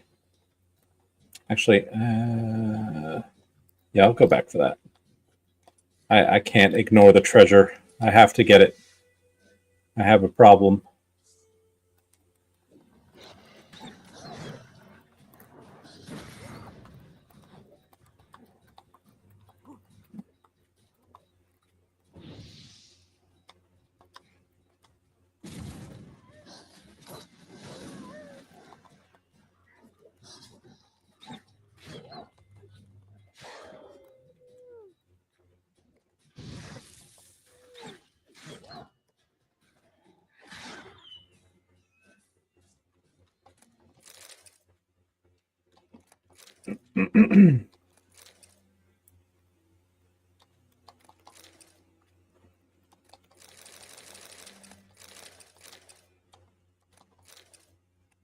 Yeah, one of the one of the interesting things about The Witcher 4 is that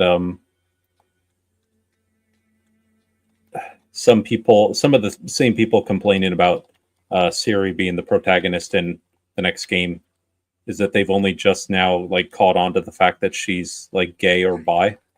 That's another thing that I guess they had no idea about, and they're pretending like it's a completely new development, even though that's always like been the case for like since the books.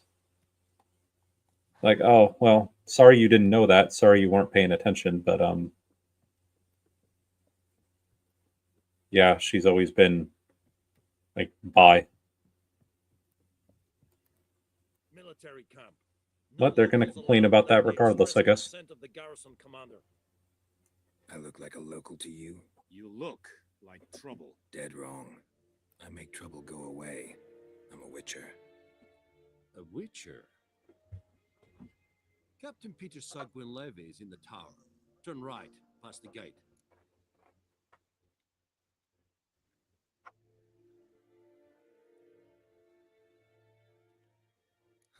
You black ones aren't so scary after all. Can even be nice if you want to. Don't get accustomed, Nordling. To the tower. Go. Fine. Jeez.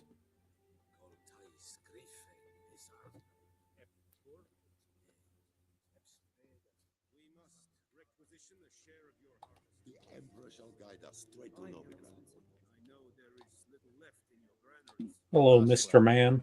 Don't know any. So, out for a little walkie, eh? Counting the Emperor's swords to lull you to sleep?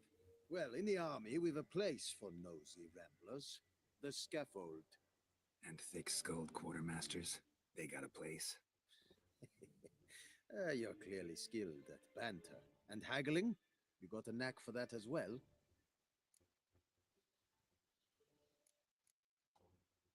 Morale holding up around here? You boys think you can win this thing? Ah, a spy after all.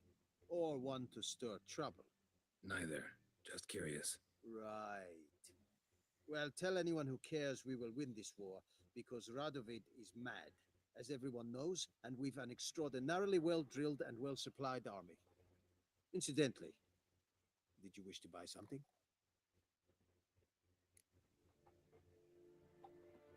Show me what you're battling.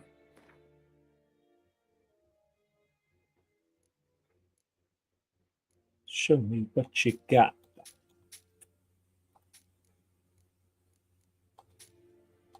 Just gonna sell all these fucking rusty ass swords. Oh, that one was actually better than my own. Oh, oh well. Too late.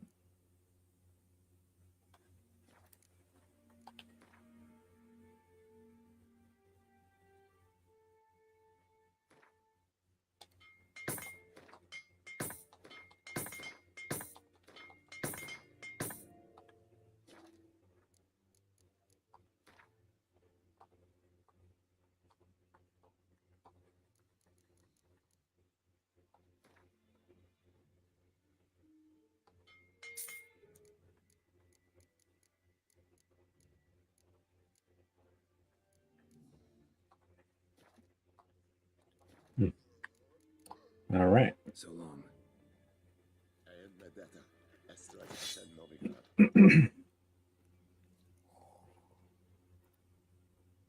How much grain will your village give? Whatever you say, Your Excellency.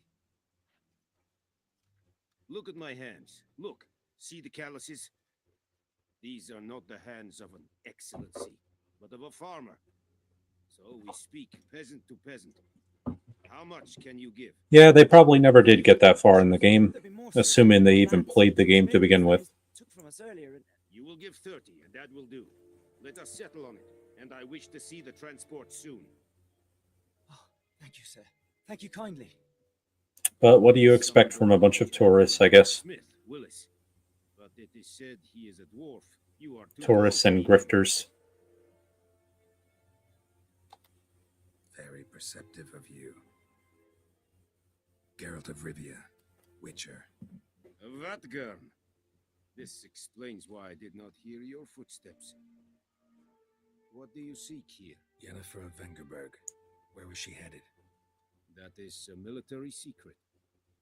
Haven't thrown me out yet. Haven't called the guards. So go ahead. What's your price? There is a griffin in the area. Slay it, and then I shall see what I can do.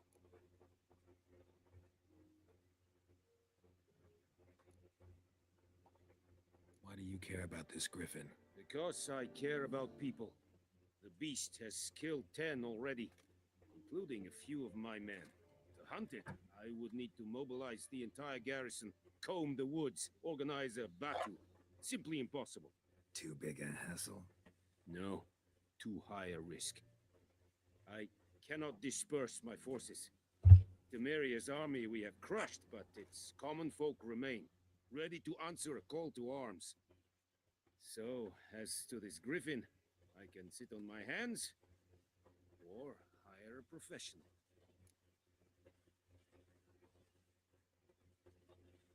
Oh, that's me. I'm a professional. It's a deal. Some questions before I start. Know where the griffin has its lair? It kept to the Vulpine Woods at first. I sent a patrol there, 5 young men. A hunter found them 2 days on. They only recognized them because they wore our plate. Since then, the griffin has grown bold. Attacks in villages, fields, on the main road. Meaning it's abandoned its lair. Gonna have to set a trap. I judge from your tone this will not be easy. What do you require? Need more information about this griffin. Its sex, why it's abandoned its lair. Shall I bring you witnesses? They won't say anything I don't already know. I need to go where your men... Yeah, I mean, the monster that we see in the trailer seemed like something completely new from what I can tell. And I believe this game takes place in like the far north. I mean, the previous 3 games have already taken place in like the northern realms. But I think we go even like further north to kind of like Kovir and Povis and maybe even beyond that. So it's entirely possible there's going to be like completely new monsters that we're exposed to in the next one.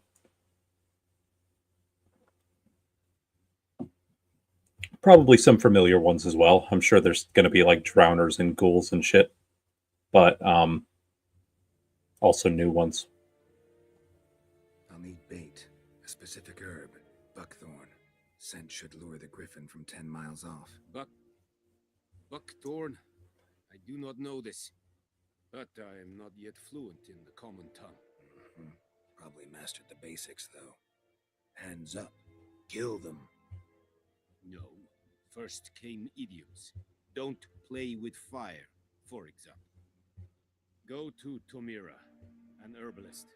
She lives near the crossroads. She will aid you. Tomira and Mislav. Thanks. Es sunt jakten.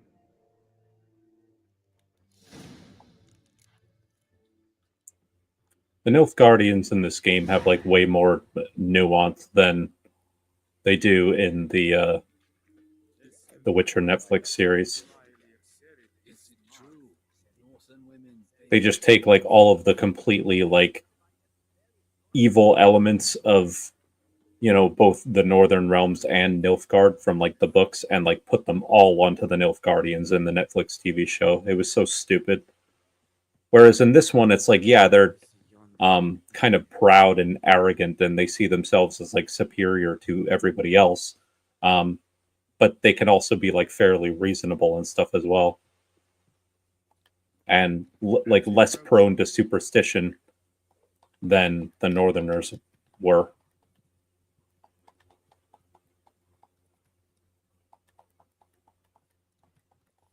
I didn't watch season 3, but at least as far as season 2 was concerned, like, no, they were still kind of like religious fanatics. Which, again, like, if anything, the Northern Realms are the ones that should be like the religious fanatics, or at least be like more prone to religious fanaticism. That was not really something we ever really associated with Nilfgaard.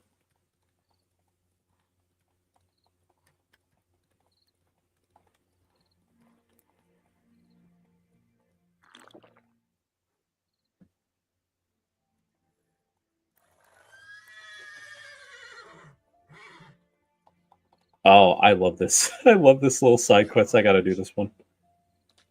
I gotta help the old lady find her pan. Lost your key, ma'am? No, not me key. Me pan. Me pan. It's always sat there empty, this hut. That is, till the night before the battle. A man The old lady walked right in like misplaced on a his own, pan. standing at the window, peering at the goings on. What we gotta do without the pan? Next I knew, there he was, coming my way.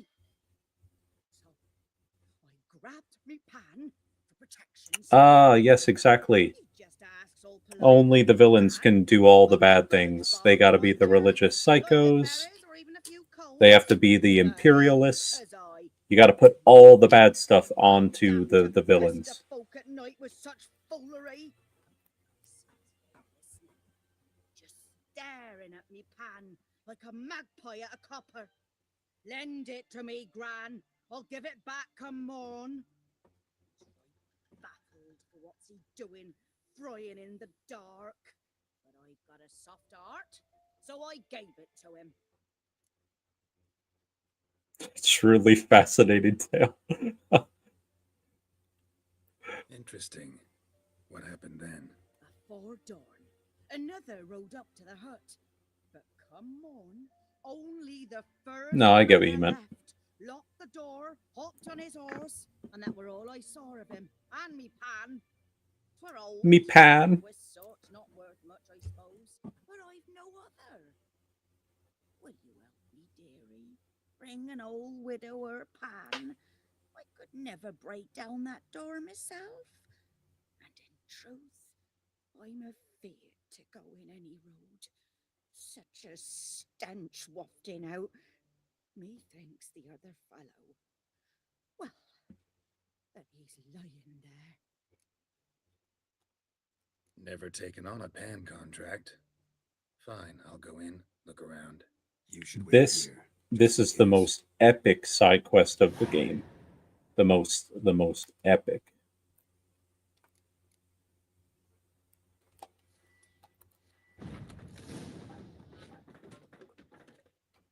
The hunt for the pan.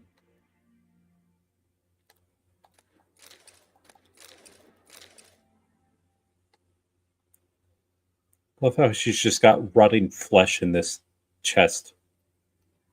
That's a bit morbid.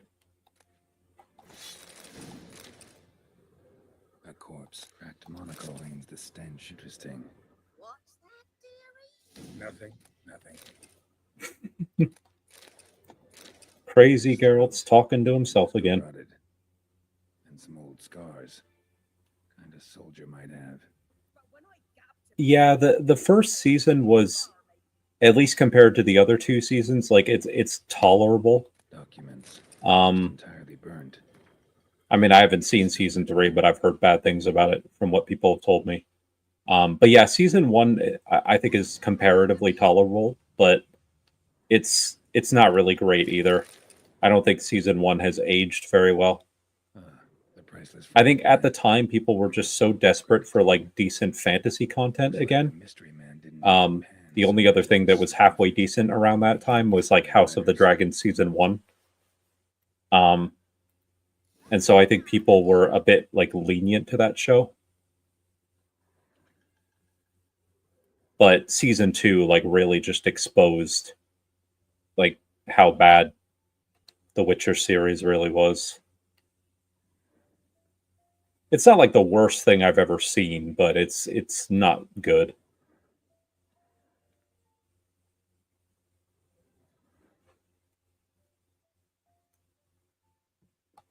Here, your frying pan.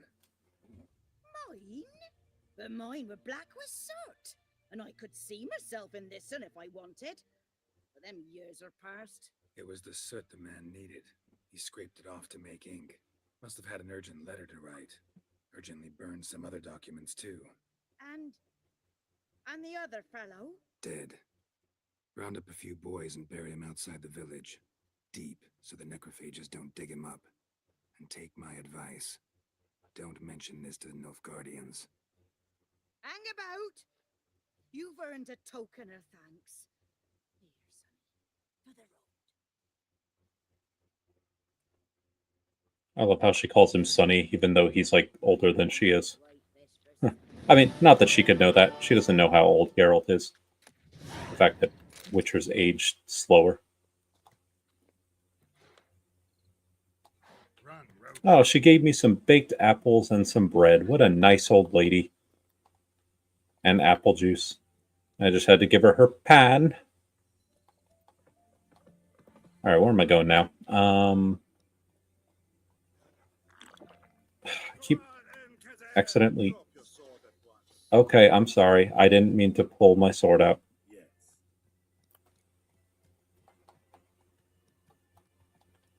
Don't want to fight some level 30 guards. I hope that Henry Cavill is able to do everything he wants to do with that Warhammer show. I would hate for that show to be like ruined by studio interference. I just feel like that dude's just gotten such a raw deal with all of his everything he's tried to do in all of these like big franchises.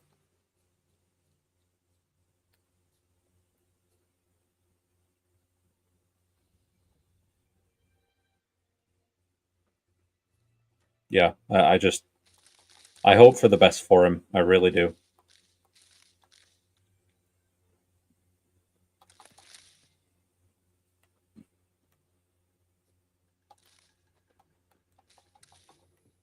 Just taking all these plants. All right, let me talk to the herbalist. Hello. Not at all. Hand me the beggar tickets. The red bloom. Well, one versed in herbs. Probably saying too much, but I know a bit. For instance, that beggar tick's poisonous. In large doses. Small ones soothe pain and bring forth pleasant dreams. That's true. Mission Impossible Fallout was good. Griffin do that to her. Delina. Yes. I haven't seen Ministry of Ungentlemanly Warfare. At night, through the woods. Looked a little too bombastic for my taste. Meeting a boy.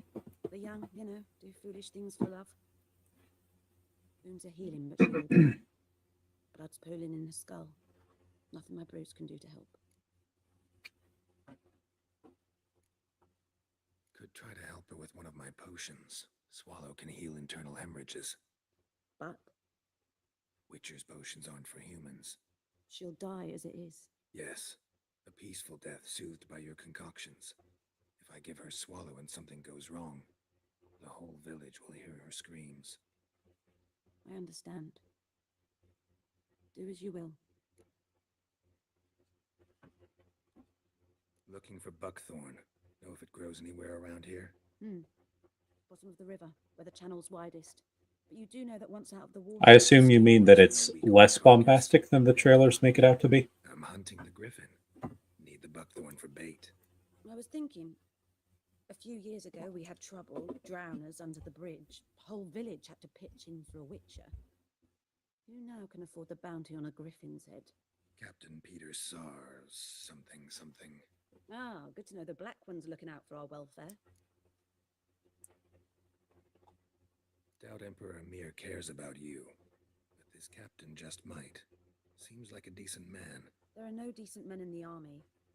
There are only orders. No, oh good. Not from here, are you?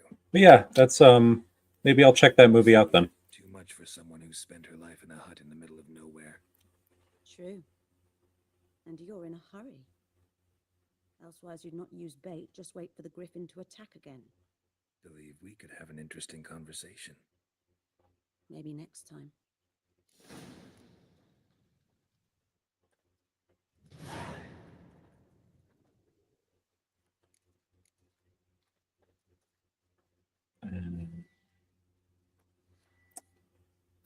What am I doing? Alchemy. All right. Yep.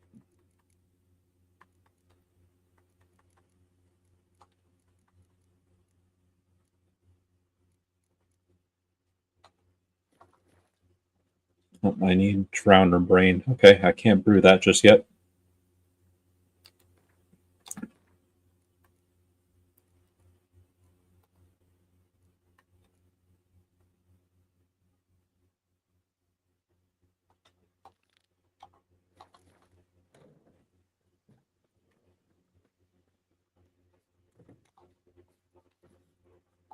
Faster.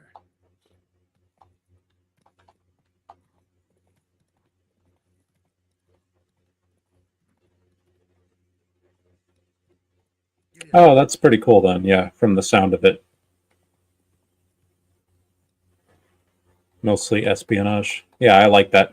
Because that's, you know, during World War II, the Special Operations Executive, the SOE, which I believe is what the film is loosely based on, the team in that movie is the SOE.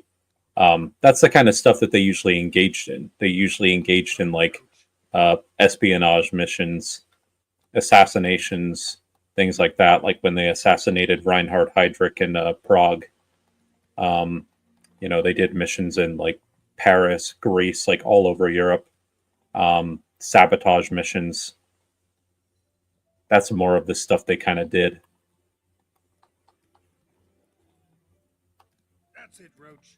I think they sabotaged a railroad bridge in Greece at one point. Or they might have like worked with the Greek resistance to sabotage that bridge. I'm remembering my history.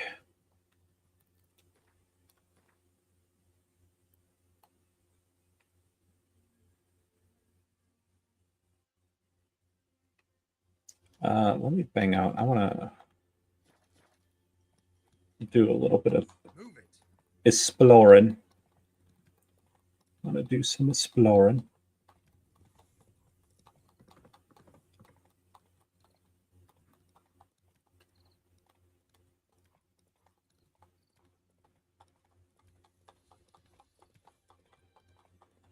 Medallion's humming. Place of power. It's gotta be. Place of power.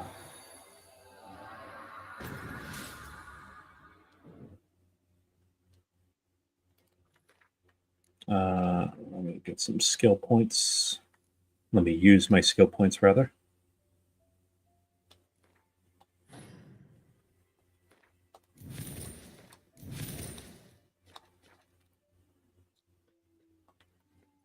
That's it, Roach.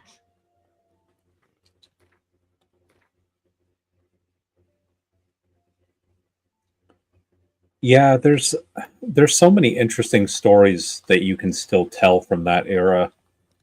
Like World War II is just ripe with so many untold stories.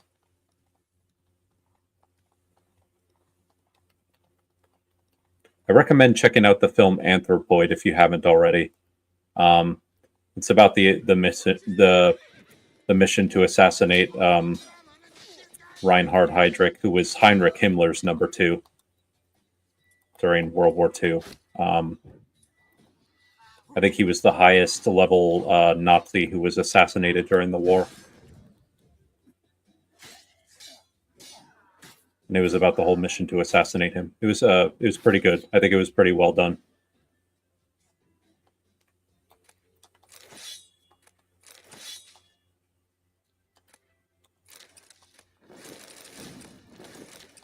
I'm gonna take all your shit.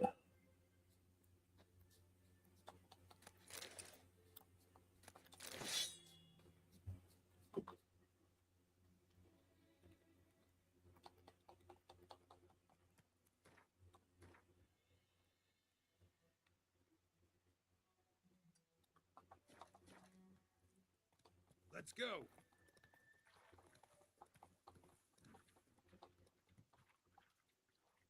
Yeah, and Cillian Murphy is just such a good actor. I enjoy like watching pretty much anything he's in.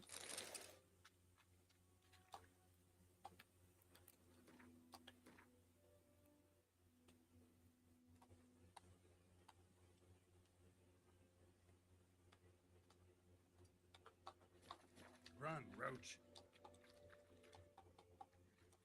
He was great in Oppenheimer too, obviously.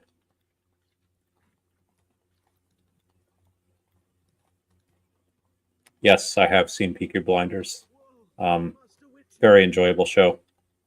I didn't love the last 2 seasons, but yeah, it was that show was a good time, and he was great in that.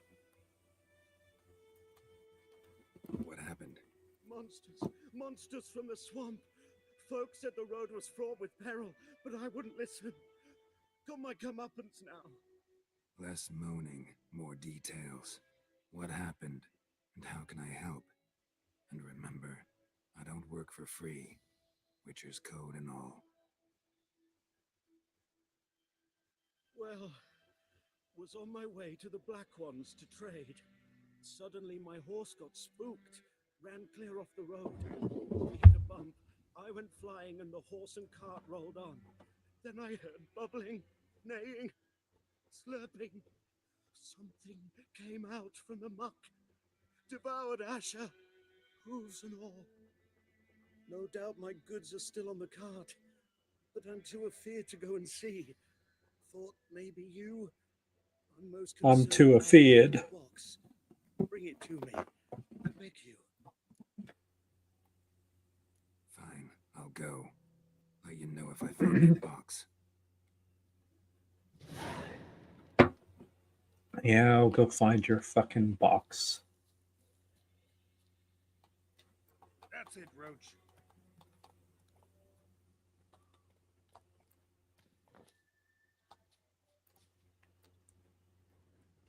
Cart tracks. Rode off into the swamp.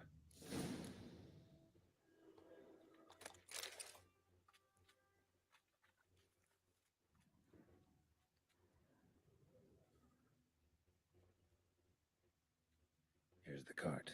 Cart's riddled with arrows. Interesting. I should take a look around. Cart's riddled with arrows.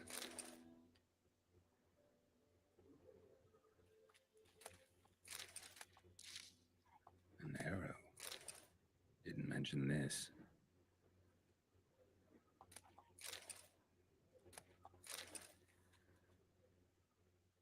Square in the neck. Good shot. Either the merchant's got serious memory problems, or he's lying.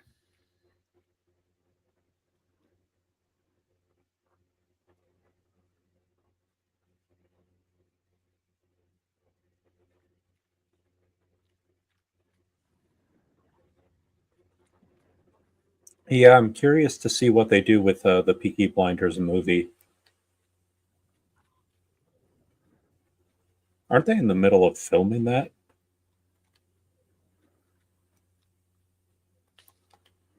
I know that it was in pre-production for a while, but I thought they were like finally filming it now.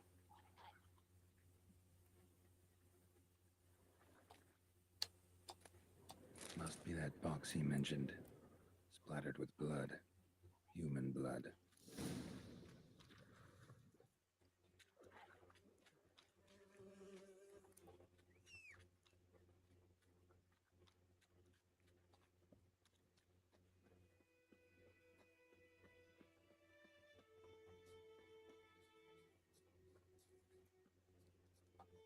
Oh, and you find the box? Yeah, found your priceless chest. And someone who looks an awful lot like a cart driver, with an arrow through his neck. No dryads in these swamps, and never known a drowner or a water hack to use a bow. So lacking any other suspects, I'm guessing. Watch out! Behind you! There's nothing behind me. I'm a witcher, I'd have heard it. Just like I can hear your heart, which is pounding. Like a liar's. Best hope you're a better writer than you are a liar.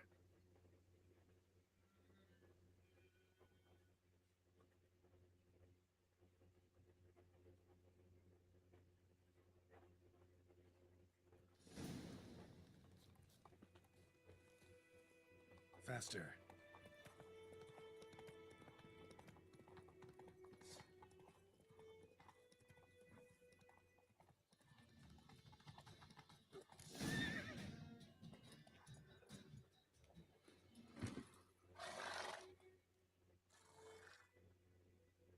Gotta get him out of here. Wake up. See, can't run from the truth. Not even on horseback. Now who are you, and why'd you attack that cart? Private First Class John Giermer, Temerian 6th Division, 2nd Regiment. Disbanded, but still active. Underground, in the woods. That was a medical transport. I'd be damned if it reached the Black Ones. And the medicine. Our lads could use it too. We've many ill among us. You let me go, and they might live and fight once more for a free North.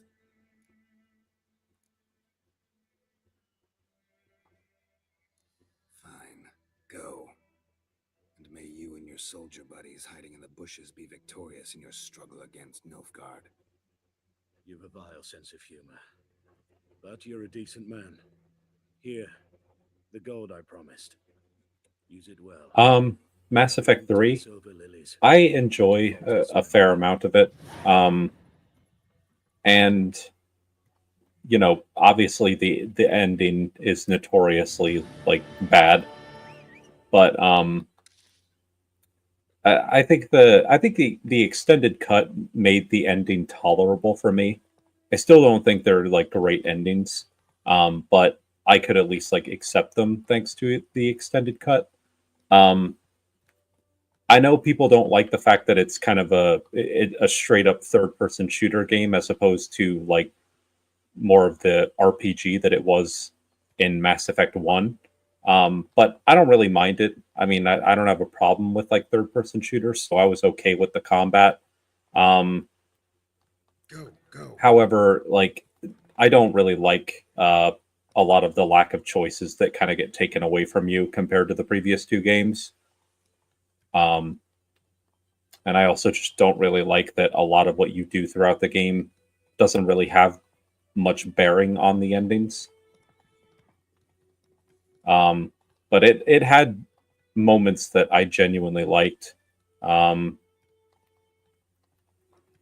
like how it, whatever you want to say about the execution of like the subplots, I like how we kind of get some conclusions on things that have been built up throughout the games, like the Genophage and the Gethquarian conflict. I like how we get resolutions to those things.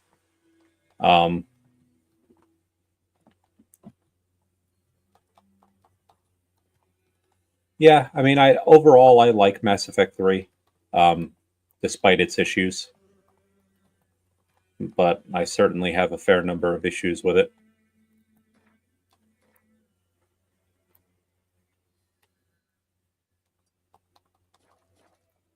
Let me go to this little village for a second. Clear the monsters out of this village.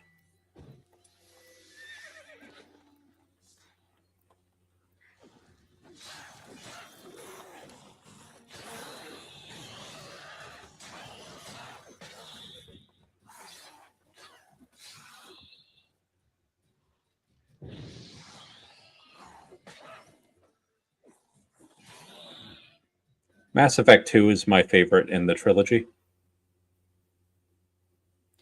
Yeah, I agree. It could have been a lot better.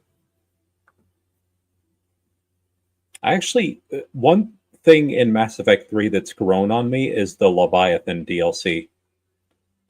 We were talking about like kind of spooky like horror elements in some of these games. I mean, that one wasn't so much a horror. It was more of just kind of a, I don't know, like a kind of a creepy like mystery. I like the whole vibe of that DLC. I like how we finally get some answers to like the origins of the Reapers, and really just kind of the intrigue throughout that DLC.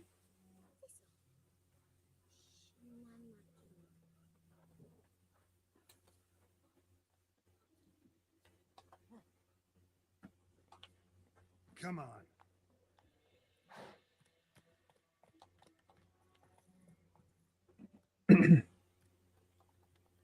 Yeah, I agree. The Gethquarian conflict was pretty emotional, especially if you romance Tally. Like if you are playing as male Shep and you romance Tally, which I usually do whenever I play as male Shep.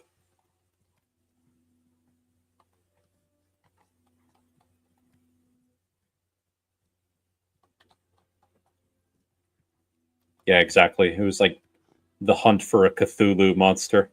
Go, go. It's pretty interesting.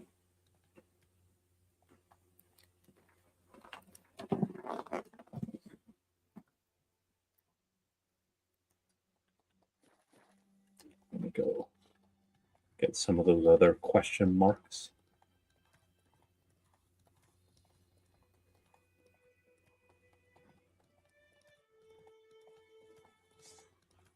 Probably going to log off soon, but I'm going to play for a little bit longer.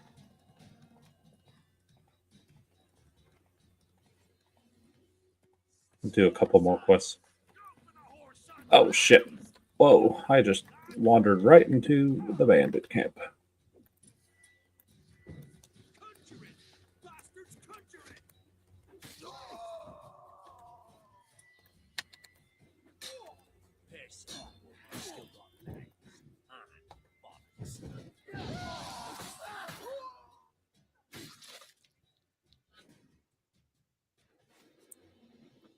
I'll be honest, I actually, it's a tough one for me because I agree with you that Tally is easily my favorite for male Shep, but I like the romance for Jack as well. That one has really grown on me. I think that's a pretty emotional romance also. The only thing is, like, Tally is, one of the few characters that's with you throughout all three games. Whereas, Jack only gets introduced in Mass Effect 2, so that's what kind of puts Tally on top for me. And plus, I just really like Tally, so. That's what I kind of like about Garrus as well. That's why I think Garrus, likewise, is my favorite romance for FemShep. Damp with blood. Griffin attacked the Nilfgaardians here.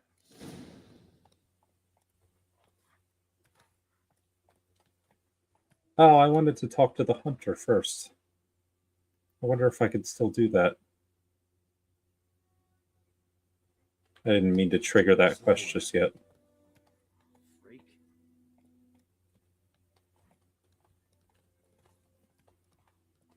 Yeah, I agree. It's it's a classic kind of story. The whole like factions coming together, resolving their differences to fight against a greater evil, that sort of thing. Oh, I can't talk to him anymore. Oh well. That hunter has an interesting story, but I accidentally skipped over it. That's okay. Not a big deal. Take it easy.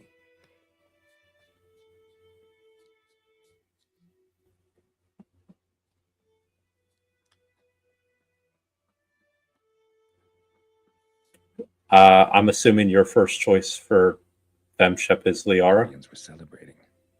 Griffin interrupted them. Whoops. Ground's black, saturated with blood.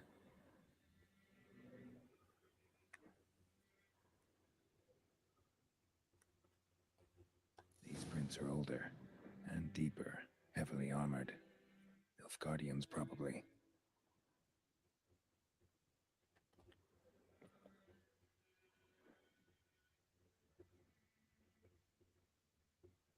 Oh, okay, that's fair. Who's your first choice for FemShep then?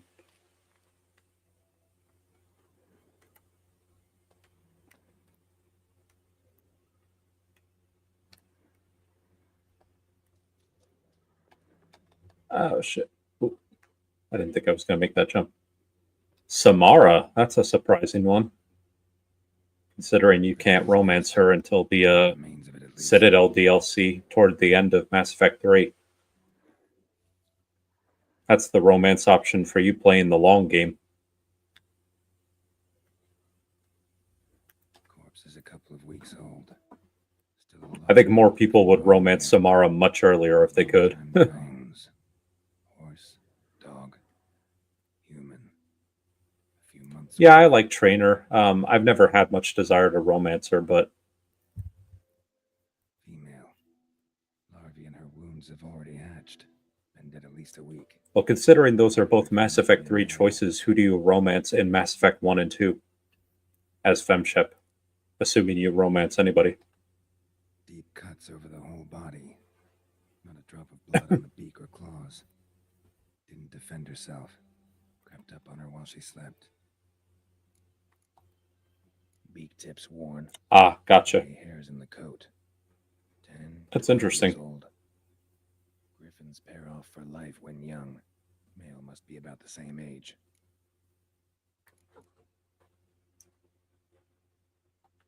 Very sad. I know that griffins are monsters, but that's sad that they would kill the female while she was sleeping in her nest. Fucking Nilfgaardians, man. Hunted the Nilfgaardians down here in the forest first, then started prowling the area.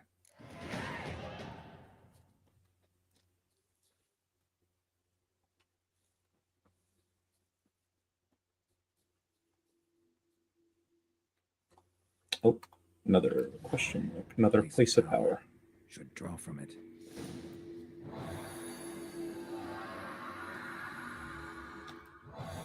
Hello? Why is this not working? Hey. Hey.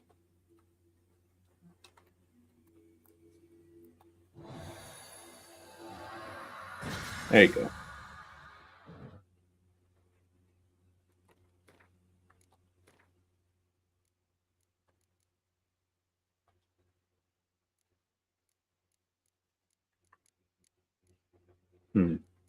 Wonder what skill I should get next.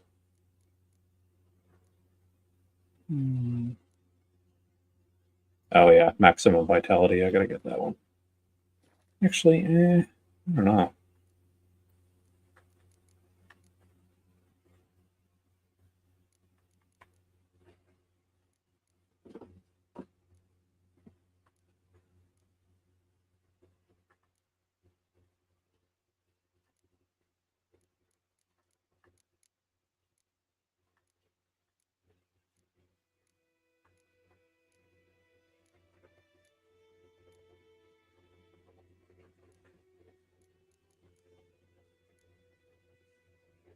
Yeah, I'll increase maximum vitality.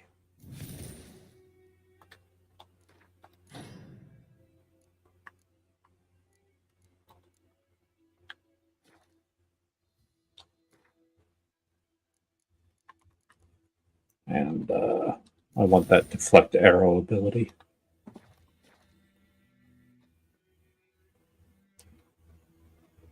Oh yeah, the toothbrush. Haven't we all picked a lock with a toothbrush?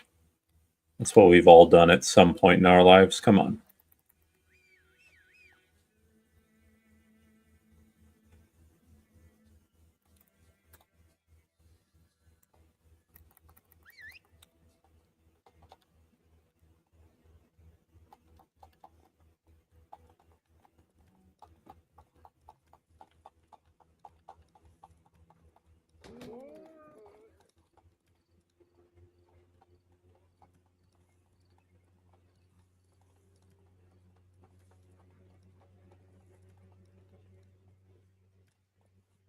That's it.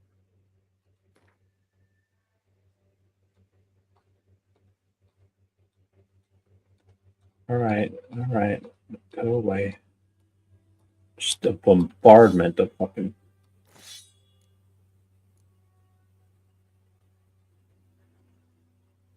Yeah, I'll switch swords.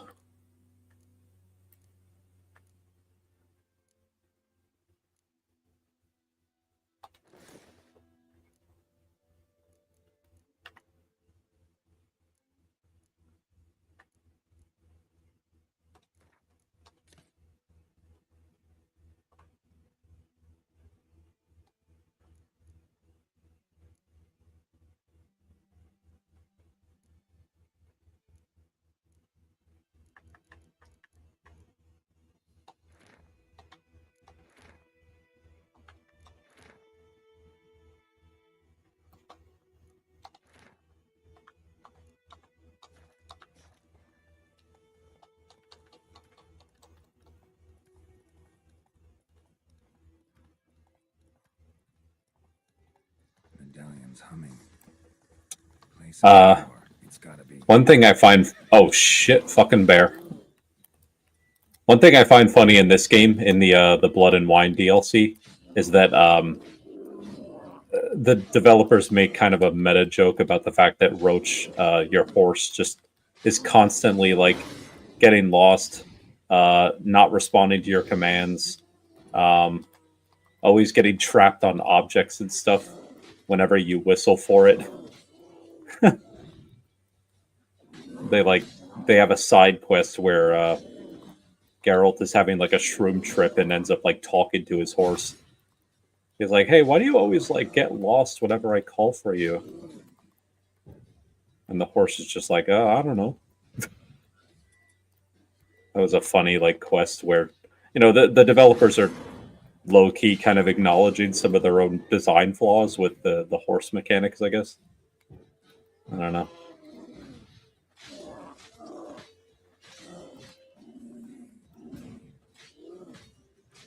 Oh, I actually never saw that dialogue option for Trainer during that DLC. That's actually pretty funny.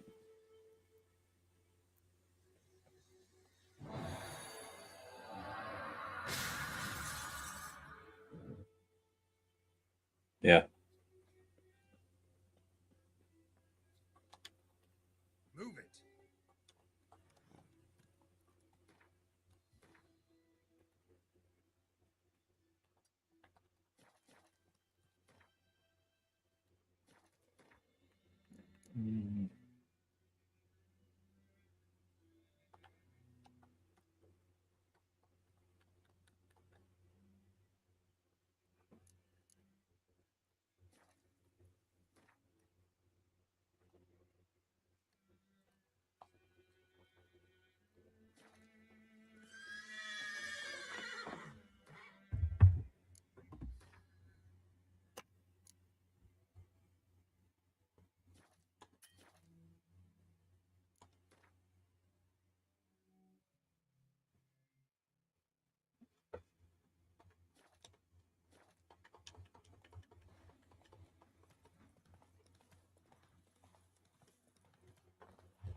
Not bad.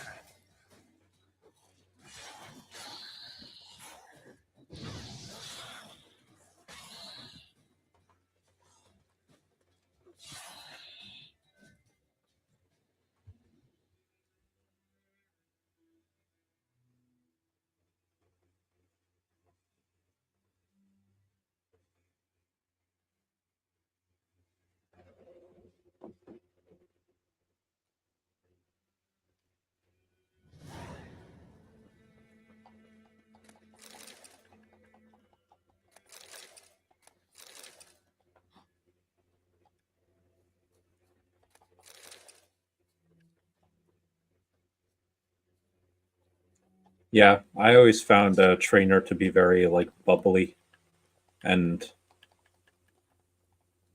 just pretty sweet,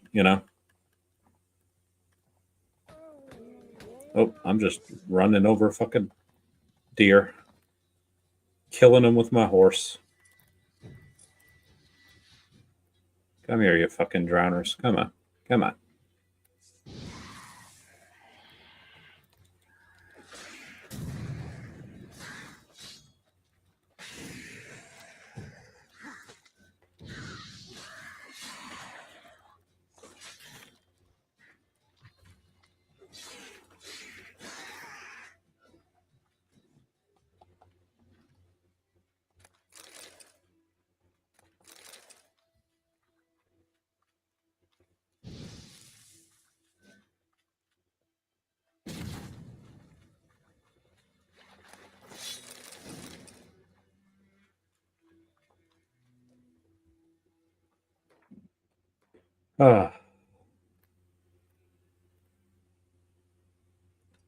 Yeah, I think if Trainer were introduced sooner into the trilogy, the Mass Effect trilogy, I would probably be more inclined to romance her as femship.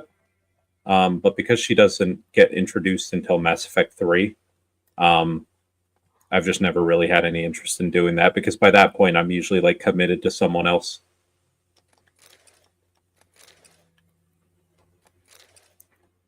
It's just too late in the trilogy for me, unfortunately.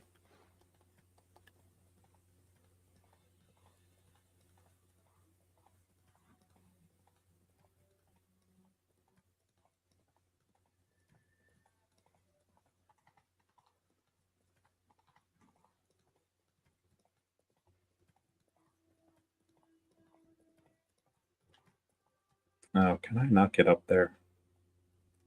Where's this thing?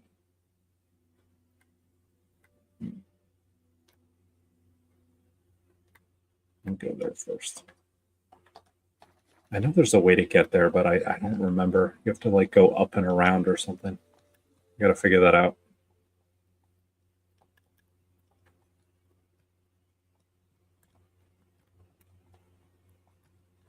Run, Roach.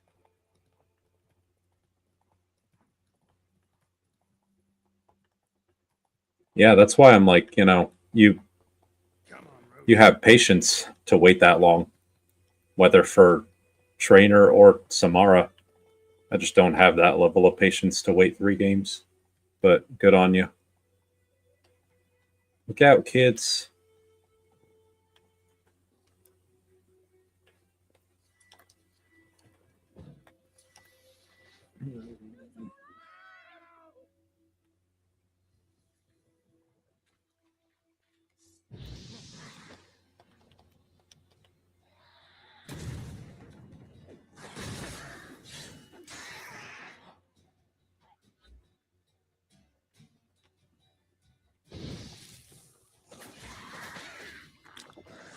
You fuckers.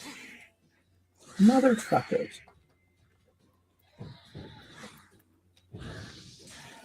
Counters can be really irritating sometimes. Akio. Akio.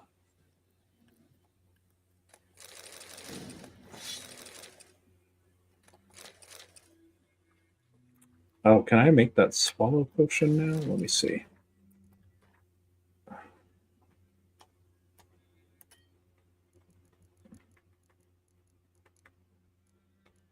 Yes, I can. Okay.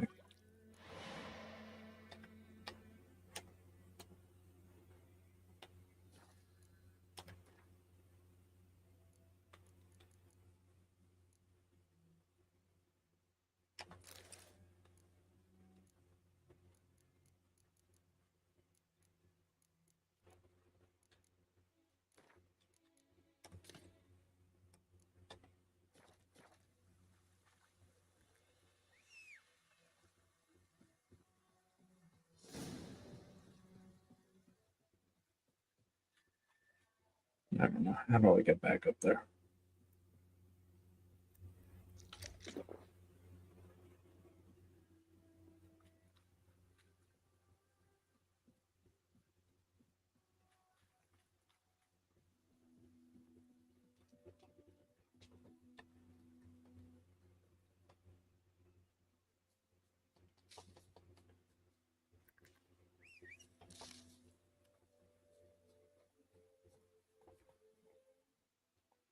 Run, Roach.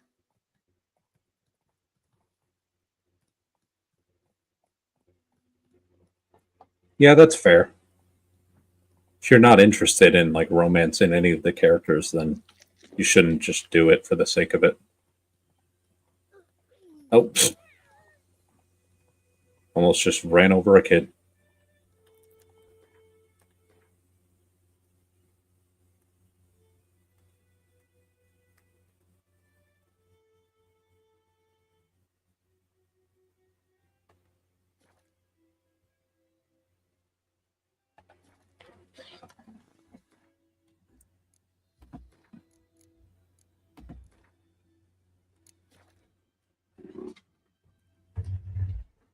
All right, I'm going to probably call it here, but Thank you for chilling out and chatting. Can't say when I'm going to play again, but maybe sometime this week. I don't know.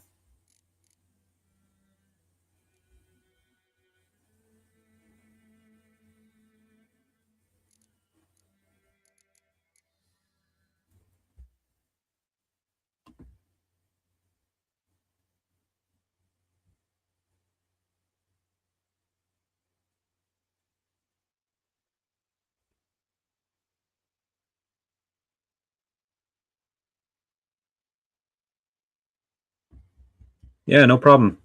Sorry if I was a little out of it. Just a little bit sick at the moment, but no, I think I appreciate you for chatting all the same. I will catch you later. Bye-bye.